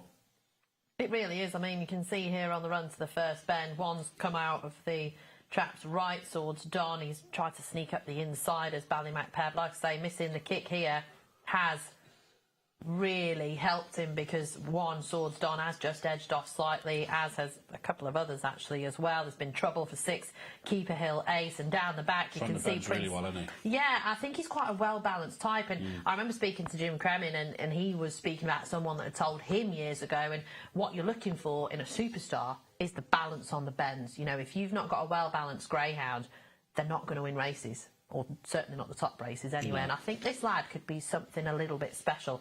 I did put that in my notes as well. So thankfully, I've not gone back to Romford and nothing's going right. So we agreed again, Joe. We're doing all right, that. Yeah, that's impressive. If he's still around decent prices, look, he's beat a decent field there. He's only going to get better and better, and he's in the perfect hands. He is. That was good. I enjoyed that Look one. at guy with his hat on. Got to have a flat cap. It's part of the image, isn't it, of a Greyhound person? Barnet. He's got a flat cap. Well done, young man. There he is, the puppy. Hobbs, ask him about his flat cap as well. He wants to be like you. Oh. You like the flat caps, don't you, Joe? No worries. Guy's got the flat cap. He wears it better than I do, I have to say. So, and I think, in terms of the pictures from last year, I'm surprised that Guy doesn't actually sign a few autographs, because every single picture he is in there, of course, after Delardy-Dar. So the kennel which supplied last year's English Derby winner in Delardy-Dar, Liam Dowling, of course, here, breeder, and now English Derby winning trainer, which is always, I think, a nice thing to hear, Liam. That's a good start. It's a good start, John, yeah, for a puppy. I thought he ran terribly well, you know. He missed the break completely. He's a bang rider, so it suited him. He was on the rails then, so worked his way up to the third bend, and off the last bend, he was going home, which is good. And another very young Ballymac Greyhound who could go deep in the competition, you hope? Listen, we're in round 1. That's all we'll worry about tonight. We're in the hat for round 2, but we won't, after that it's a bonus, you know. But listen, he has to be an improving puppy. He has to be an improving puppy, but it might come too soon. How do you sum up your entry this year compared to previous years? Listen, we had 7 or 8 picked out, but a couple of them got injured, so we had to put them on the easy list, and I won't say it spoiled the party, but, you know, we still have young dogs, and we brought them in for that. Do the business this year or next year, but it's nice to give them a bit of experience around the place.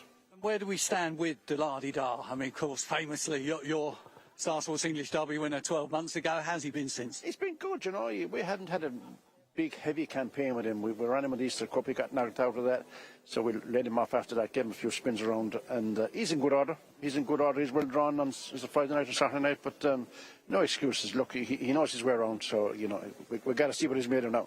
We shouldn't dismiss his chances, should we? We know he runs Toaster very well. None whatever. I mean, you can't dismiss that dog's chances, but he's still a very gamey dog, full of energy. But, you know, is the clock up? I don't think the clock is up, but, you know, time will tell. One more question. You're a visitor here for many, many years, and you've now won the English Derby. It almost reminds me of the Rory McIlroy situation. He wins the Masters, he gets the career Grand Slam. There's a whole sort of relief, and he looks forward now. And do you feel like that? You've done this now. You've won. It was a long-held ambition which you'd achieved. Yeah, look, we started, I think, in 2013 with Vic, and somebody gave me the record since we were 5th, 4th, 3rd, 2nd, and we did it last year. Rory McIlroy said, quite a young man, there's a different in ages, but listen, it felt like that. Of course it felt like that, and every time you get something, a bit of that, you want a bit more of it, but we won't be disappointed if we don't win it. We've got the duck off our back, so here we go. We're going to enjoy it. I was going to say, does it become now more enjoyable? I would say so. I would say so. Coming over the shields, and, you know, you bring young dogs, you take your chances, but once we enjoy the whole situation and come and support the derby, well, that's what we're here. You've been well looked after by Guy, Mark and Peter, of course. You couldn't beat better hosts. Rogues, but brilliant hosts. Tell me. Take it easy. Thanks, Jonathan. Cheers. Good night. Bye-bye. Rogues but brilliant hosts, I love that. Now here is the result. Ballymac Pep 29-31, 5-2 joint favourite. Beat Trap 3 Prince Nassim at 5-2, and 4 Never Say No makes it through to round 2 at 9-2.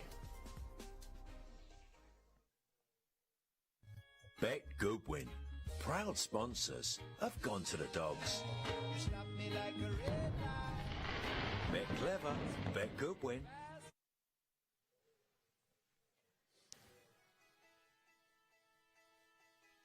Well, if you have just joined us here on Gone to the Dogs Live, here is what's happened so far. In the first heat, JT Craze in track 3 beat 1 Droopy's Bookham, and 2 Zuleika's Tipster made it through to round 2 in a time of 29.24. Tiffield Tarquin, the nap for Joe, 1 in heat 2, beat Bubbly Charger in 1, and 2 Zuleika's Sennen was 3rd in a time of 28.94, and he absolutely routed them. And there a connection. He did. He bolted off. Oh, I've not said that all night. In heat number 3, we All Young beat trap 6 Hello Diego, and trap 5 Key Phil Maverick, keeping the dream alive for Phil Milner. Again, connections absolutely thrilled in a time of 29.27. Expensive purchase as well, we heard. From the sales, and wasn't it 27.5? Yeah, but 28.78 was the time. Yes. Obviously, you did 29.27 tonight, so obviously hoping for a little bit quicker later on through the competition. Droopy's Trade then took the next heat at 2-5 favourite. Big Track 2, Arthur Job, and 3 Droopy's Heiress was back in 3rd. All 3, of course, making it through to next week's second round. 29.34 was the winning time. Next heat, well, this was the shock of the night. Trap 3, Droopy's Aladdin, beats Trap 4, Proper Heiress, and Trap 1, Bet Goodwin Ed. So he's through Proper Heiress, but he couldn't peg back the puppy in 3. Who did dive left, so I want them to see it. 28.96 was the time, second fastest of the night behind Tiffield Tarquin. And then we got the Irish Derby champion, and he's done it. He's won his first round heat. Bocco's Diamond 3-1 on favourite. He won by a length in a time of 29.23 in a messy race. Killiford Gorham was second at 50s and Ballymacblanco was third at 40 to 1. And great to hear Wiki Ned was okay. And yes, thank goodness that Wiki Ned was okay. We've had an update from Jimmy Fennick. This was the final, the heat just before the one we've seen live. Droopy's Prefect was the winner just. They had a protracted battle between him and Dark Madam, who was second. Good battle, and here's Ringo was third, 29.46. So those are all through to next week's round 2. Here are the winners so far and the time. So fastest of the night, we've got Tiffield Tarquin, 28.94. Droopy's Aladdin, 28.96. So not much between them. Couple of messy races, couple of shocks, and we've lost a couple of big guns. Yeah, I think there's got to be an F next to Bocco's Diamond as well. If there was anything shorter than 1 to 3 in that race, we are in big trouble. So he was definitely the favourite. Bocco's Diamond at 3 on. But those are our winners. We've only got 2 more races to come this evening. Different traps as well, which is good. Yeah. So level playing field, we hope. That's what we like to see, isn't it? We don't like to see a bias either inside or outside. And to be honest, you know, we've always said in the past that the bingo boxes are 3 and 4 out the boxes, but I think we've had a bit of a mix around recently. Right, let's go to Hobbsy. Thank you very much, Danny. I'm just inside, damn sight warmer, I have to say, here, and with legendary punter and Gold Cup winning owner to boot as well. Part owner, I think you said. He bought it for your mum, Denman, yeah, of course. Yeah. Harry Finley, lovely to see you. Big fan you are of Bocco's Diamond. You've championed his Derby chance right from the start. So how do you see that tonight? Well, I wasn't so sure after the... I was a big Bocco's fan in Ireland, but after the juvenile, I wasn't so sure. And he's getting a lot of stick tonight, but saying he didn't run well, but I thought he ran a blinder tonight. I thought four had a freak break. I've never seen anything like it. It was literally 2.5 in front after a yard. And he's a stayer, so I thought he'd done a lot of running to it the front and wouldn't at all be worried how he tied up. And although there's other people crabbing him tonight, I would say tonight it was more of a positive than a negative. I certainly agree with you. I thought he showed great pace and he's going to come forward for that. Yeah, you're always... When you've got a stayer in front of you and smashing out 3 in front, it always takes a lot of running to get past the stayer. And then once you've done that, you're very vulnerable. And I'd certainly would no way be crabbing how he closed on him late on. I thought he'd done well to win the winner. OK, let's talk tote. 10% tote takeout here at Toaster tonight. Look, this is it's going to be a relatively slow burner. It's going to take time to get that message out there. But people come to Toaster and they're going to get value for money if they're going to play the tote here. Well, that's right. And I mean, Floyd Amflett's...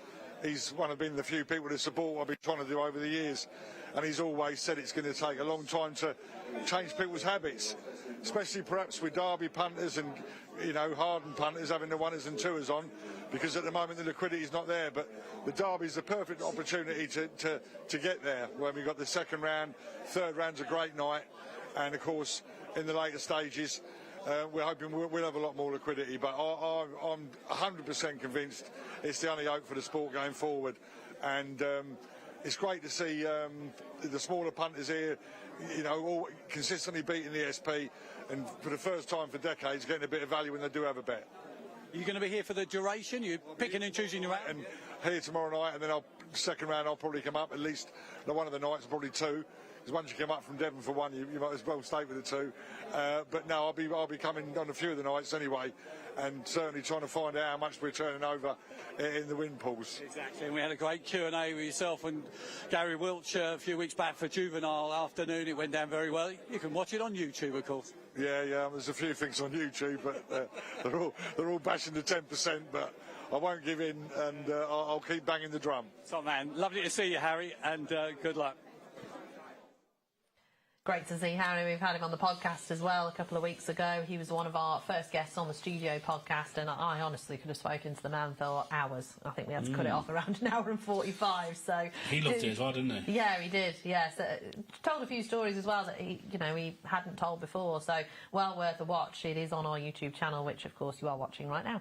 And welcome along if you haven't been with us before. We are Gone to the Dogs Live, brought to you by Bet Goodwin this evening, and we're up to Heat 9, 2 to go. So Val Tashadelic evens. We've got 5 to 2 about Romeo Tomcat in 4 and Mairead's Prince in 6.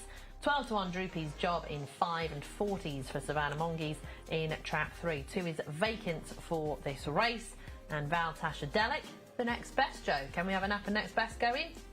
Hopefully, got a good draw. Savannah Jackpot was pulled out of the race after qualifying for the semis of the Golden Jacket. That was it.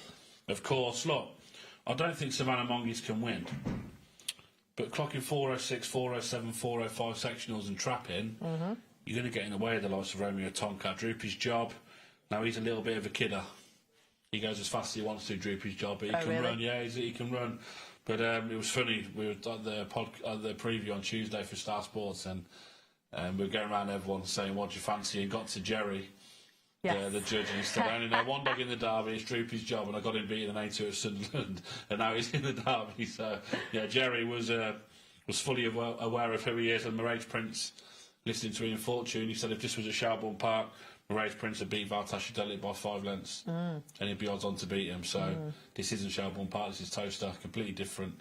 So I'm going to be with 1 Valtasha Delic. He's in good form, was beating the Maiden Derby final before that, beating Lenny Desire by nearly 7 lengths. Good line of form. So I'm going to be with him. He's got good makeup, nothing in 2. He's the next best. And my pick would be Romeo Tomcat. Been very impressed by this lad so far. Burst onto the scene, of course, at Central Park, if you saw it, by over 17 lengths, which was quite ridiculous. And he's just got so much pace. I mean, he's a son of Derby winner Drota's Wildcat from 2018, and out of Fabulous Spirit, June 23, so still a puppy, and he's recorded the fastest time in the field of those that have actually seen the track, 28.97. So I think there's more to come from this lad. He's only had 9 career starts so far. He's won 3 of them, and he's had 3 seconds as well. So very much looking forward to seeing Tomcat in 4. And I think maybe Savannah Mongeys might just edge in a little bit and give him a little bit of room up to the first bend, but we shall see. Right, they're out on parade for the first round, Heat 9, Trap 1. Valtasha Delic hasn't actually made it past round 1 in 3 big comps in Ireland, but he came 5th in the Maiden Derby. There is Savannah Mongeys, very up for things, the bitch, in 3, 4 wins in Ireland, 2 opens for Diane Henry and Mr. Kevin Boothby today. Track 4, Romeo Tomcat burst onto the scene at Central Park, and he has so much pace for Patrick Janssens. 5, Droopy's Job wouldn't always be flashy from the traps, but he runs on well. And track 6, Mirage Prince, has reached a couple of good finals over on the Emerald Isle. Savannah Mongeys, a litter sister to a certain Mongeys Wild. Oh, he's all right, isn't he? Track Yeah, record holder here. He's all right. He's not bad, Mongeys Wild. He's okay. Don't know what he's done recently, but starts and stays. That's what that lad does. yeah, he's Right, we're going to have a look. unbeatable. Well, sorry, we're going to have a look at your next best, because I want to see him win by 6.5 to beat Lenny's Desire in the Maiden Derby second round. Yeah, come away too. Flew out of the boxes, SJ Oakley, I must say. But showing good pace then, Valtasha Delic on the run to the bend. Lenny's Desire found plenty of trouble and got beat 6.5 lengths in the end. But you know, showing that bravery at the bend to go round, and from there was going to see another rival. Lenny's Desire stays on well in the end to finish second and close the gap to, like we said, 6.5 lengths. But yeah, good run, 29.07 plus 10 to give it on that day. So a nice run from him. He's got nothing in 2 here. Can expect similar. Hopefully 3 can come away Savannah Mongeys and just maybe stop a couple of the runners getting a run. And if he leads here, Valtasha Delic, I think he'll win. If. Always the word. Biggest word in racing. If. He should. Yeah. I write the columns a couple of times a week, and I'm always should. Maybe, if he does this. Just because you don't want to always commit, because they just don't read the script. However, they are about to load for round 1, Heat 9 already. This show, Joe, I have to say, I think has flown by quicker than any other we've done so far. By. You're just getting this though. Like, these are just heat after heat of awesome greyhounds. The stuff with Hobbs is very good. You know, the interviews, he's good out there. He's in his element out there, isn't he, with a microphone and talking to so many people that he knows. And yeah, this is just brilliant. And look, with 2 more, but don't be disappointed, because we've got 2 more nights in the first round, and you will not miss a race on Gone to the Dogs, whether it's studio like we're doing now, or for the last 3 rounds, quarter semis final. We'll be back over there, outside broadcast. Bring it on. Oh yeah. Right, last one's about to come forwards. They are Locked and loaded, here's Paul Lawrence. Over a wave of the flag, and the hare is now on the move. The hare runs then for Heat 9 of the Greyhound Derby. And they're away and racing, and 4 flashes the lids. It's Romeo Tomcat with early pace from Faldasha Telix, who challenge up on the inside and just nose ahead now, just bumps into Romeo Tomcat. Then in behind these comes Droopy's Job, and Mary's Prince is trying to make progress with the back mark of Savannah Mongies. Into the third turn is Valtashadelic with Romeo Tomcat trying to launch a challenge. They're well clear of the rest of the chasing pack, headed by Droopy's Job as they swing for the judge. It's Valtashadelic. He's going to grit it and tough it out. One's beaten 4, 5 back in third. Romeo Tomcat just couldn't reel in Baltashadelic near the line in a thriller in Heat 9. Nap, next best. Boom. Well done, Jay. Thank you very much. Good performance from him. He hasn't really broke, but Romeo Tomcat's come away well. He's run a big race. Look, he's going to get better and better, isn't he, Romeo Tomcat around here. Disappointed to see Mairead's Prince go out, but yeah, a good run from him. He's been out-trapped by Romeo Tomcat, but having nothing in two and just having all that room to show his early pace. And from there, very game, Danny. He's had to be really game because he hasn't left him alone, has he, Romeo Tomcat? So, you know, he's with him all the way. Droopy's Job stayed on well in the end to finish third. He's into the next round. But a really game performance from Valtashadelic there. And as we said, he hasn't left him away. He's gone a length and a half clear. And he's tried to come back for a little bit more. But he's just kept finding a little bit more when under pressure, and a good performance from him.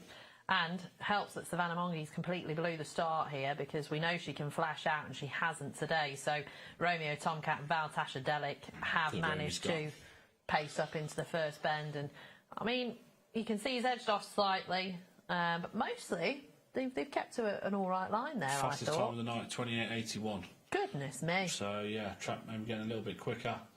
That's a good one. It didn't look like a 28.81 run, I must say. Well, I was going to say, I actually thought it looked quick, this, because you've got 2 good dogs, yes, going paw to paw. They've not had any trouble. They've not crowded each other out. Yes, they've had a bit of a battle between themselves, but I actually thought this was going to be quite quick. I didn't think it was going to be quick as 28.81, but I thought we were going to hit the 28.90s like we have done so far. But, yeah, rapid. Very good run.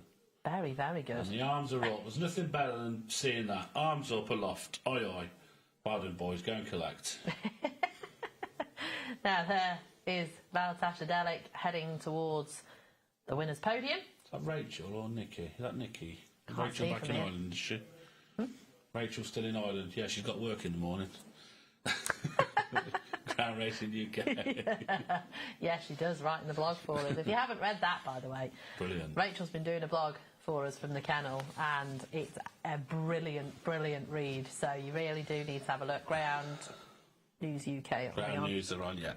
So we've got our 3: Greyhound Home in UK, Greyhound News UK, Greyhound Racing UK, and there they are, Jim Tate setting up the picture to make sure that we get all the pictures of connections and winning connections this evening. Hobbsy!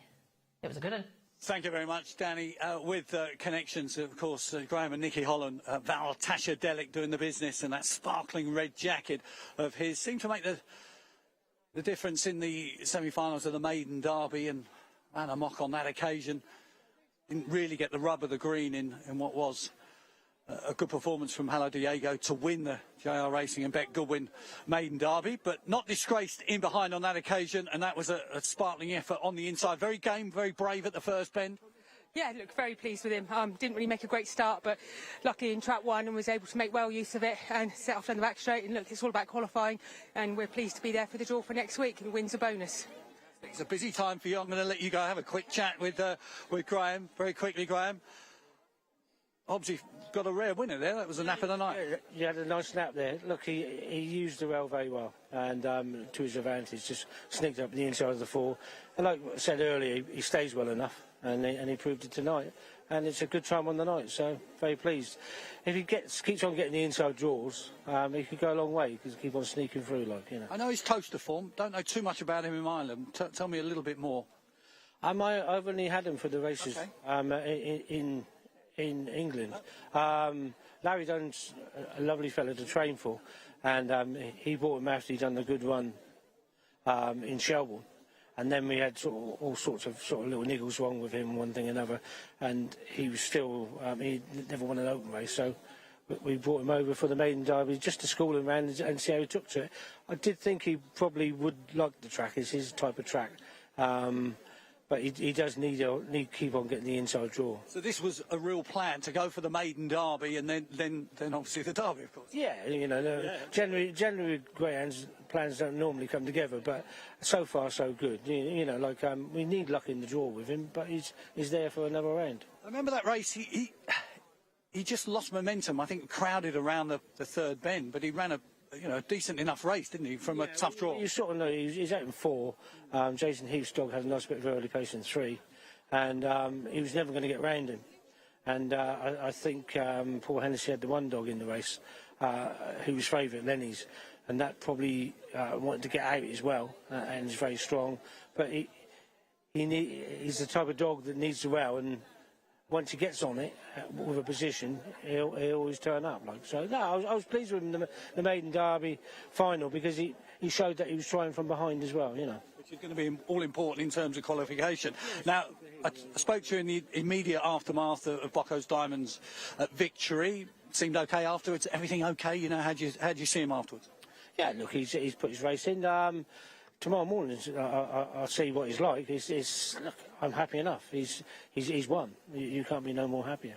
What is the plan? You backwards and forward? The plan is to win. Of course, no. In terms of travel plans, sorry, Graham. Look, we'll see how it goes, but we're here for the first 10 days anyway, and then we'll take it from there. What did you say? Jamie Kingsley's, they've been very nice to put us up, and they're treating us ever so well, and I'd like to thank them for their hospitality. Excellent. Jamie's having a good runner at the moment. He's got Keelog's runner, of course. I think he'd do all right. Saturday, so if we both qualify, we'll be happy. You two go back away, or? No, I didn't really know him before, but obviously we were looking for someone to stay. We had quite a few dogs, and Jamie quite... Thankfully, we rang him and he said there's no problem, and they've been very good. Excellent. Well, look, all the best, and it's going well once again here at Toaster. A long way to go, yeah. Thank you. Yeah, there is a long, long way to go, but this is our latest result. First round, heat number 9. Trap 1, Val Tashadelic, the winner, 4-5 favourite. Beat 4, Romeo Tomcat, 10-3, 100-30. And Droopy's Jog Trap 5 at 16-1, 28-81. That is a big stamp from Val Tashadelic in the first round.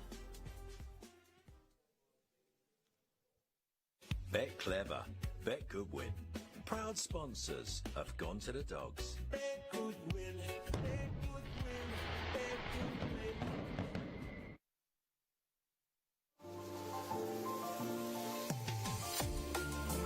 Racing, good start by Trap 3. Priceless Blake flying out of Trap 3. Up the inside one, Magical Bale showing plenty of pace, but Priceless Blake takes the corner and goes on from in second 2. Ballymactaz, then comes 4. Skywalker Logan and Magical Bale. A further gap to Droopy's Expert and Clonbrine Prince, but it's Priceless Blake at the third bend. Leads for Paul Hennessy, Brian Murphy and Kay Murphy onto the final bend. 2 Ballymactaz is trying to close, but it's 3 Priceless Blake and Ballymactaz. A 1-2 for Ireland. Priceless Blake will get there.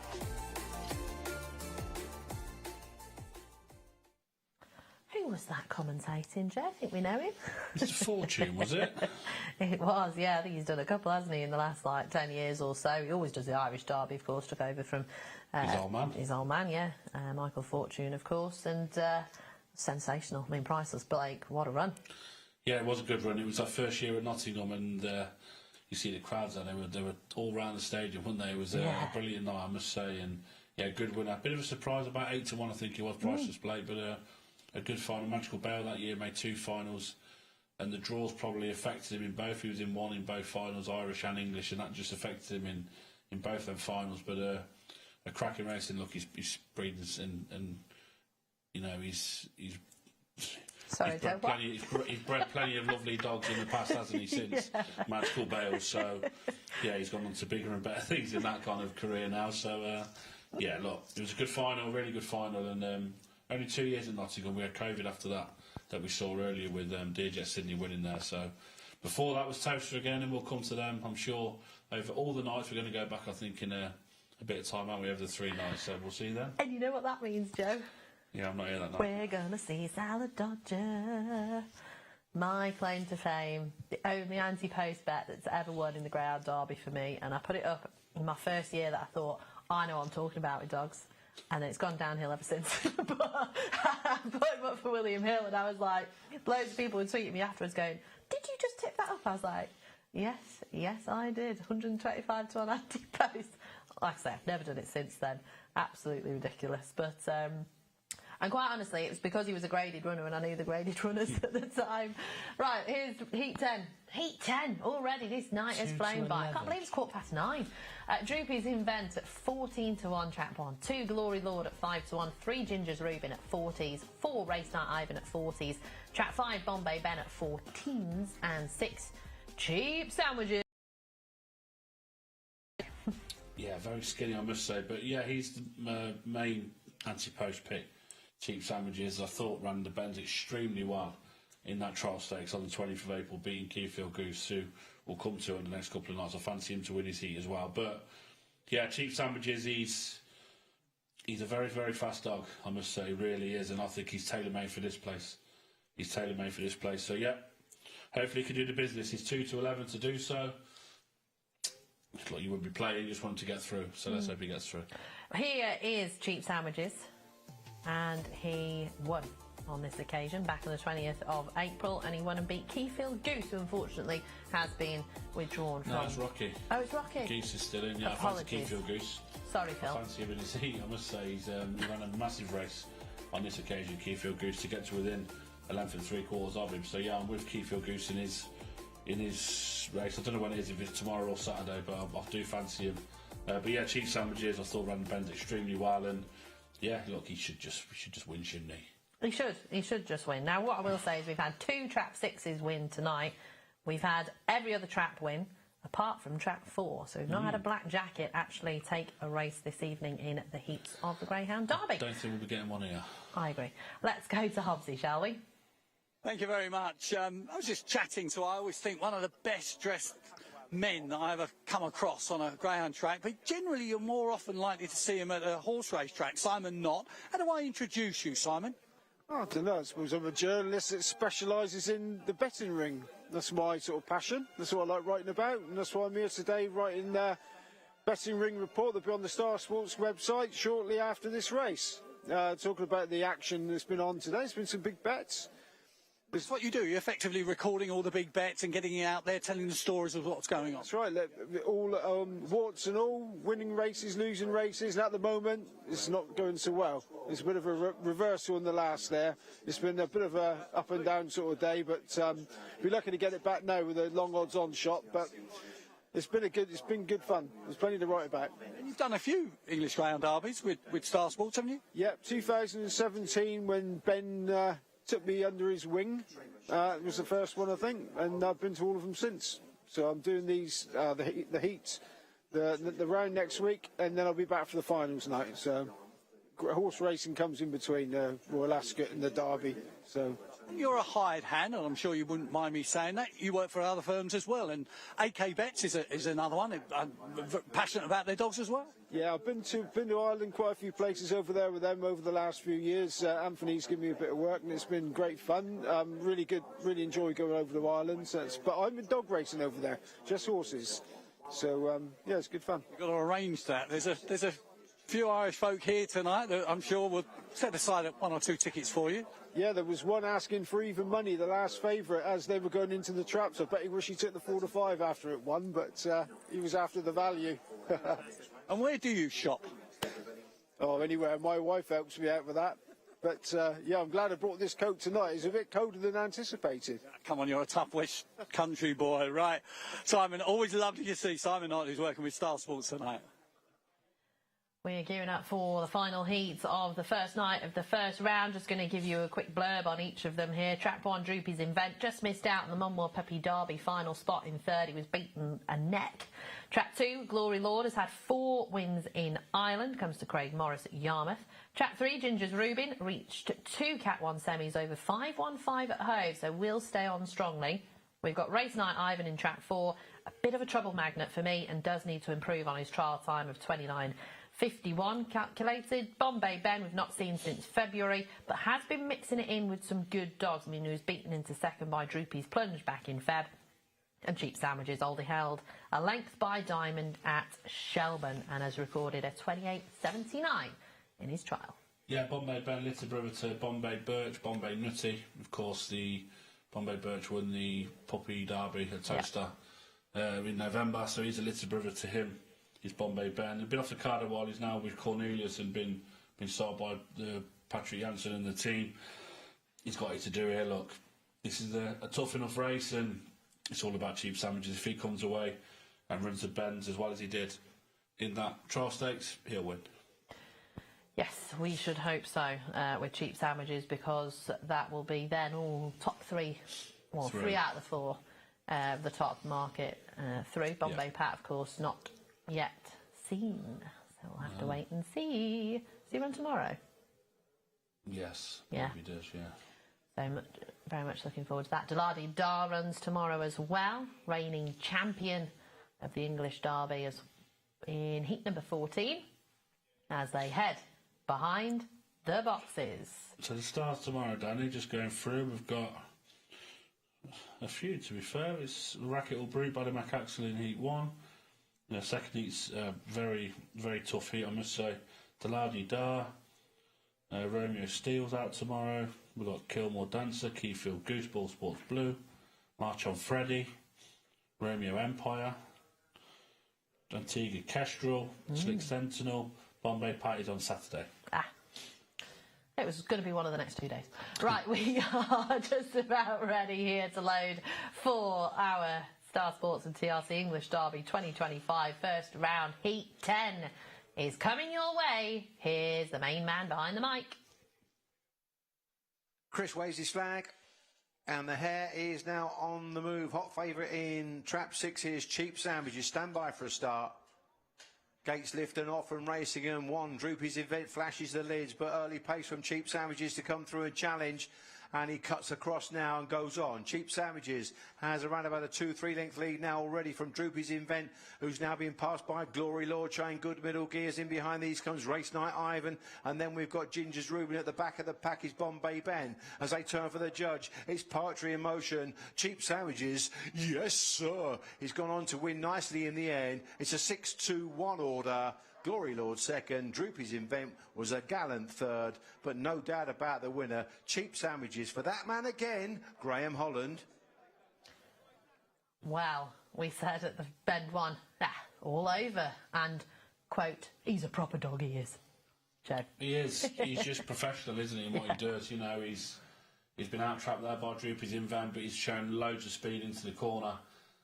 Again, drives the bends extremely well. He takes a little bump, but he just drives the bends so well. And you want about that balanced dog earlier, Danny. He's a wide runner, balanced dog who just flies around the bends. And look, when you're that far in front, you can kind of say, look, I've got this under wraps now. We'll give Glory Lord a chance to close the gap as Droopy's Invent, but he's just a serious animal. If he keeps getting that draw, he's going to be extremely difficult to keep out of the frame. I'd like to see the time on this one. Yes. This, I think, will be quite a quick one. Will it be faster than Baltasar Delic? I'm not sure. Yeah. I think it's, to the eye, probably is up there. 28.80s I'm expecting. I'd like to see the split time as well. Can I just tell you, Killiford Gorham 3.95 split. Yeah, that's not that quick. 28.91, just out of the 10 80s. spots, 11.25 slower. Strange that, because on the eye it looks... Maybe he was just tap for toe just out the boxes. He wasn't quite like out the traps. I'm not sure. I thought it was quicker, but maybe... Well, best judge your own eyes. We've said that all along, so... We have, and I think as well, when you're outside, you've got to go a little bit further.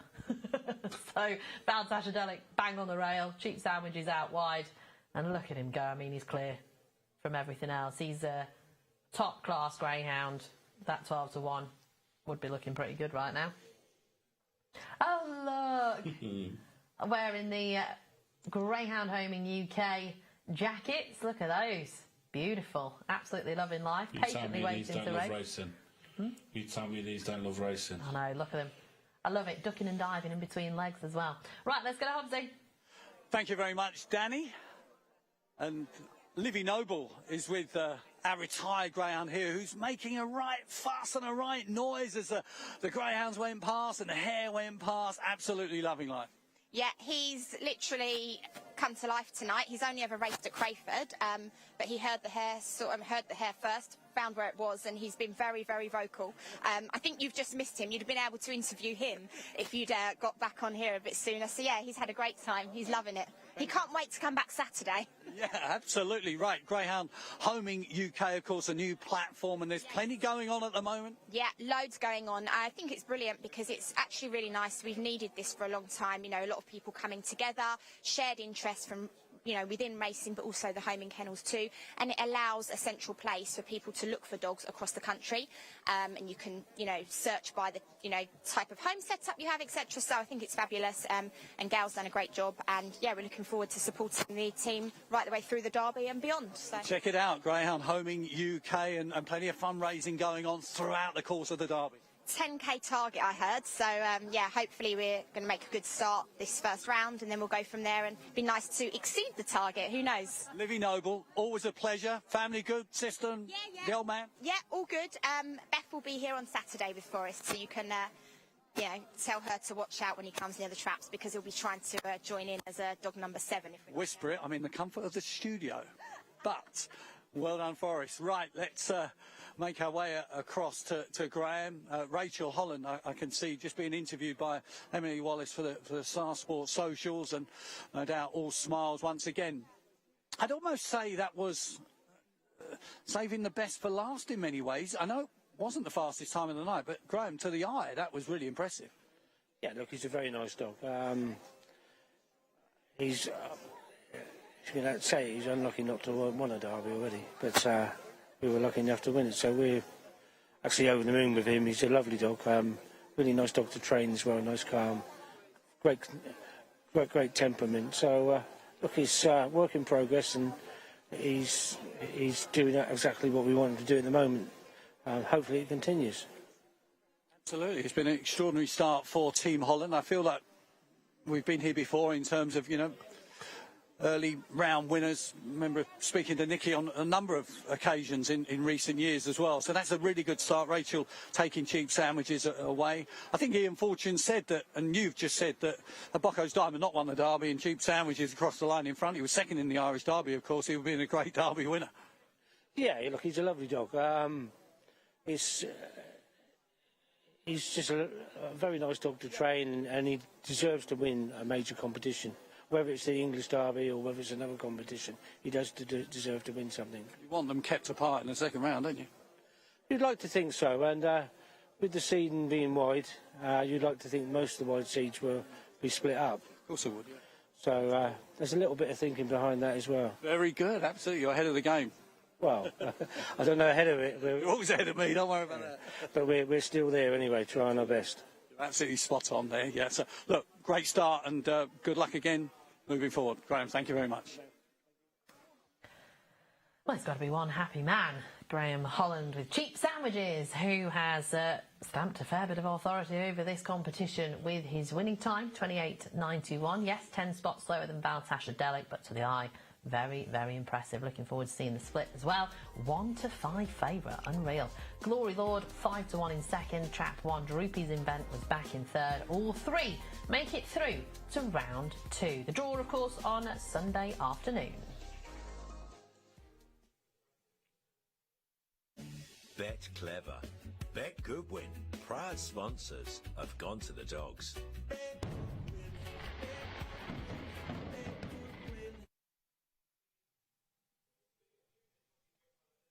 Well, we have got our winners for this evening.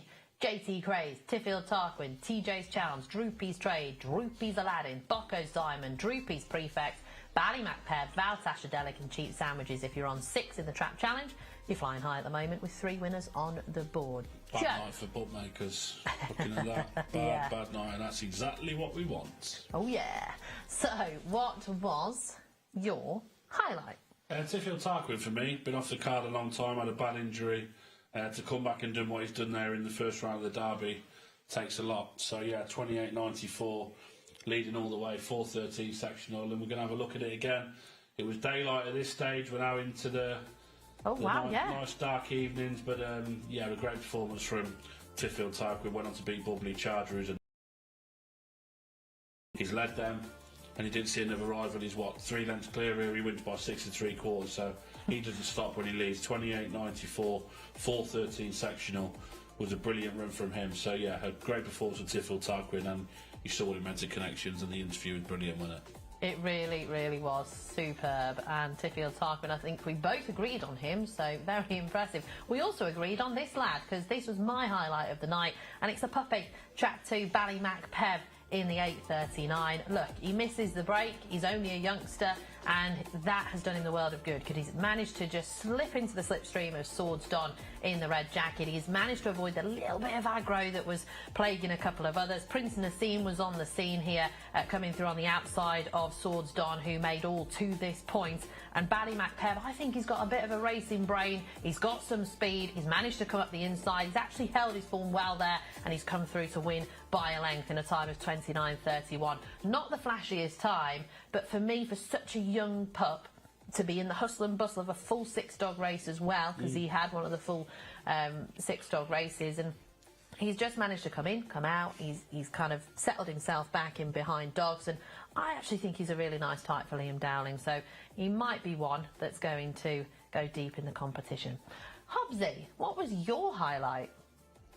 Well, I think first things first, I think interviewing Bill McCall, I think that was, quite special, really, wasn't it? The owner, almost 97 years of age, the owner of Tiffield Tarquin with his wife Jenny. That was absolutely fantastic. Mike Burton as well, glorious. I mean, a rugby legend, a British Lion no less, and what a suitable day on the day that the squad's announced for the British Lions that Mike Burton comes and that glint in his eye, and he wins his heat with Droopy's Aladdin, beating, of course, one of the leading contenders in proper areas. So in terms of the guys that I spoke to, they would have to be the top of the tree. The Hollands, as ever, great to see Liam Dowling and so many others tonight. It's been really busy.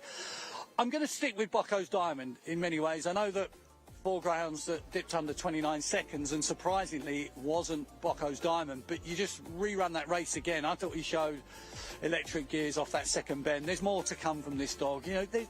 Someone said to me tonight, and it was maybe something I thought on the day, but when Proper Heiress beat him, he in many ways almost broke his heart. They had a great battle down the far side, and yeah, he hadn't had that much racing, certainly compared to Proper Heiress. So he just wore Bocco's Diamond down on that occasion, but you always sense there was more to come, and I think there's still more to come thereafter. So look, he maybe have something to prove in terms of the clock, but look, this is so early days. He did enough for me to think that he's still a very worthy favourite for the English Greyhound Derby. But there's so many stories, and there always is in the Greyhound Derby. Some great characters, some extraordinary greyhounds, and brilliant people as well. And I think, going back to Mike Burton, when he said that this victory is as much for him and Michael Jones, his kennel hand, as it is for the people of Valley as well, which was really special. So yeah, a fantastic start to the Derby, and more to look forward to. Indeed, there is more to look forward to, with 11 heats across the next 2 nights of action. We will be here from 3 o'clock with our preview show. Just a little teaser for what's coming up and what's happened the night before every day. And, of course, we'll be here from 6:15 as well. It'll be me and you again, Joe, tomorrow. Yeah, me and you tomorrow. Then I've got my football presentation Saturday, so I can't really miss that being a manager, which is a big shame. So can you not go... I'm sick. Possibly. It'll be DW Darryl roving tomorrow with a report, and then it'll be you and Hobbsy Saturday in here. Yeah. And I believe we've got Jason back on Saturday night. We do. Jason's roaming around. So, yeah, we're getting everybody in throughout the Derby, and you stuck with me every single night, so I do apologise in advance. No, it's a cracking competition. Like I say, we've had some good stories so far. Fastest time of the night was Val Tashadelic in a 28.81. Quickest split of the night, Killiford Gorham, which we were never ever going to see. 390 what? 395. Wow. There are a couple that have gone quicker in trials, but 395. I mean, you saw it. It was so quick into that first bend to beat Bocco's Diamond by about 3 lengths into the first turn. But it's going to be an absolute belter of a night tomorrow and Saturday, and we'll be back tomorrow afternoon at 3 o'clock. So it is a good night from us, but do join us tomorrow.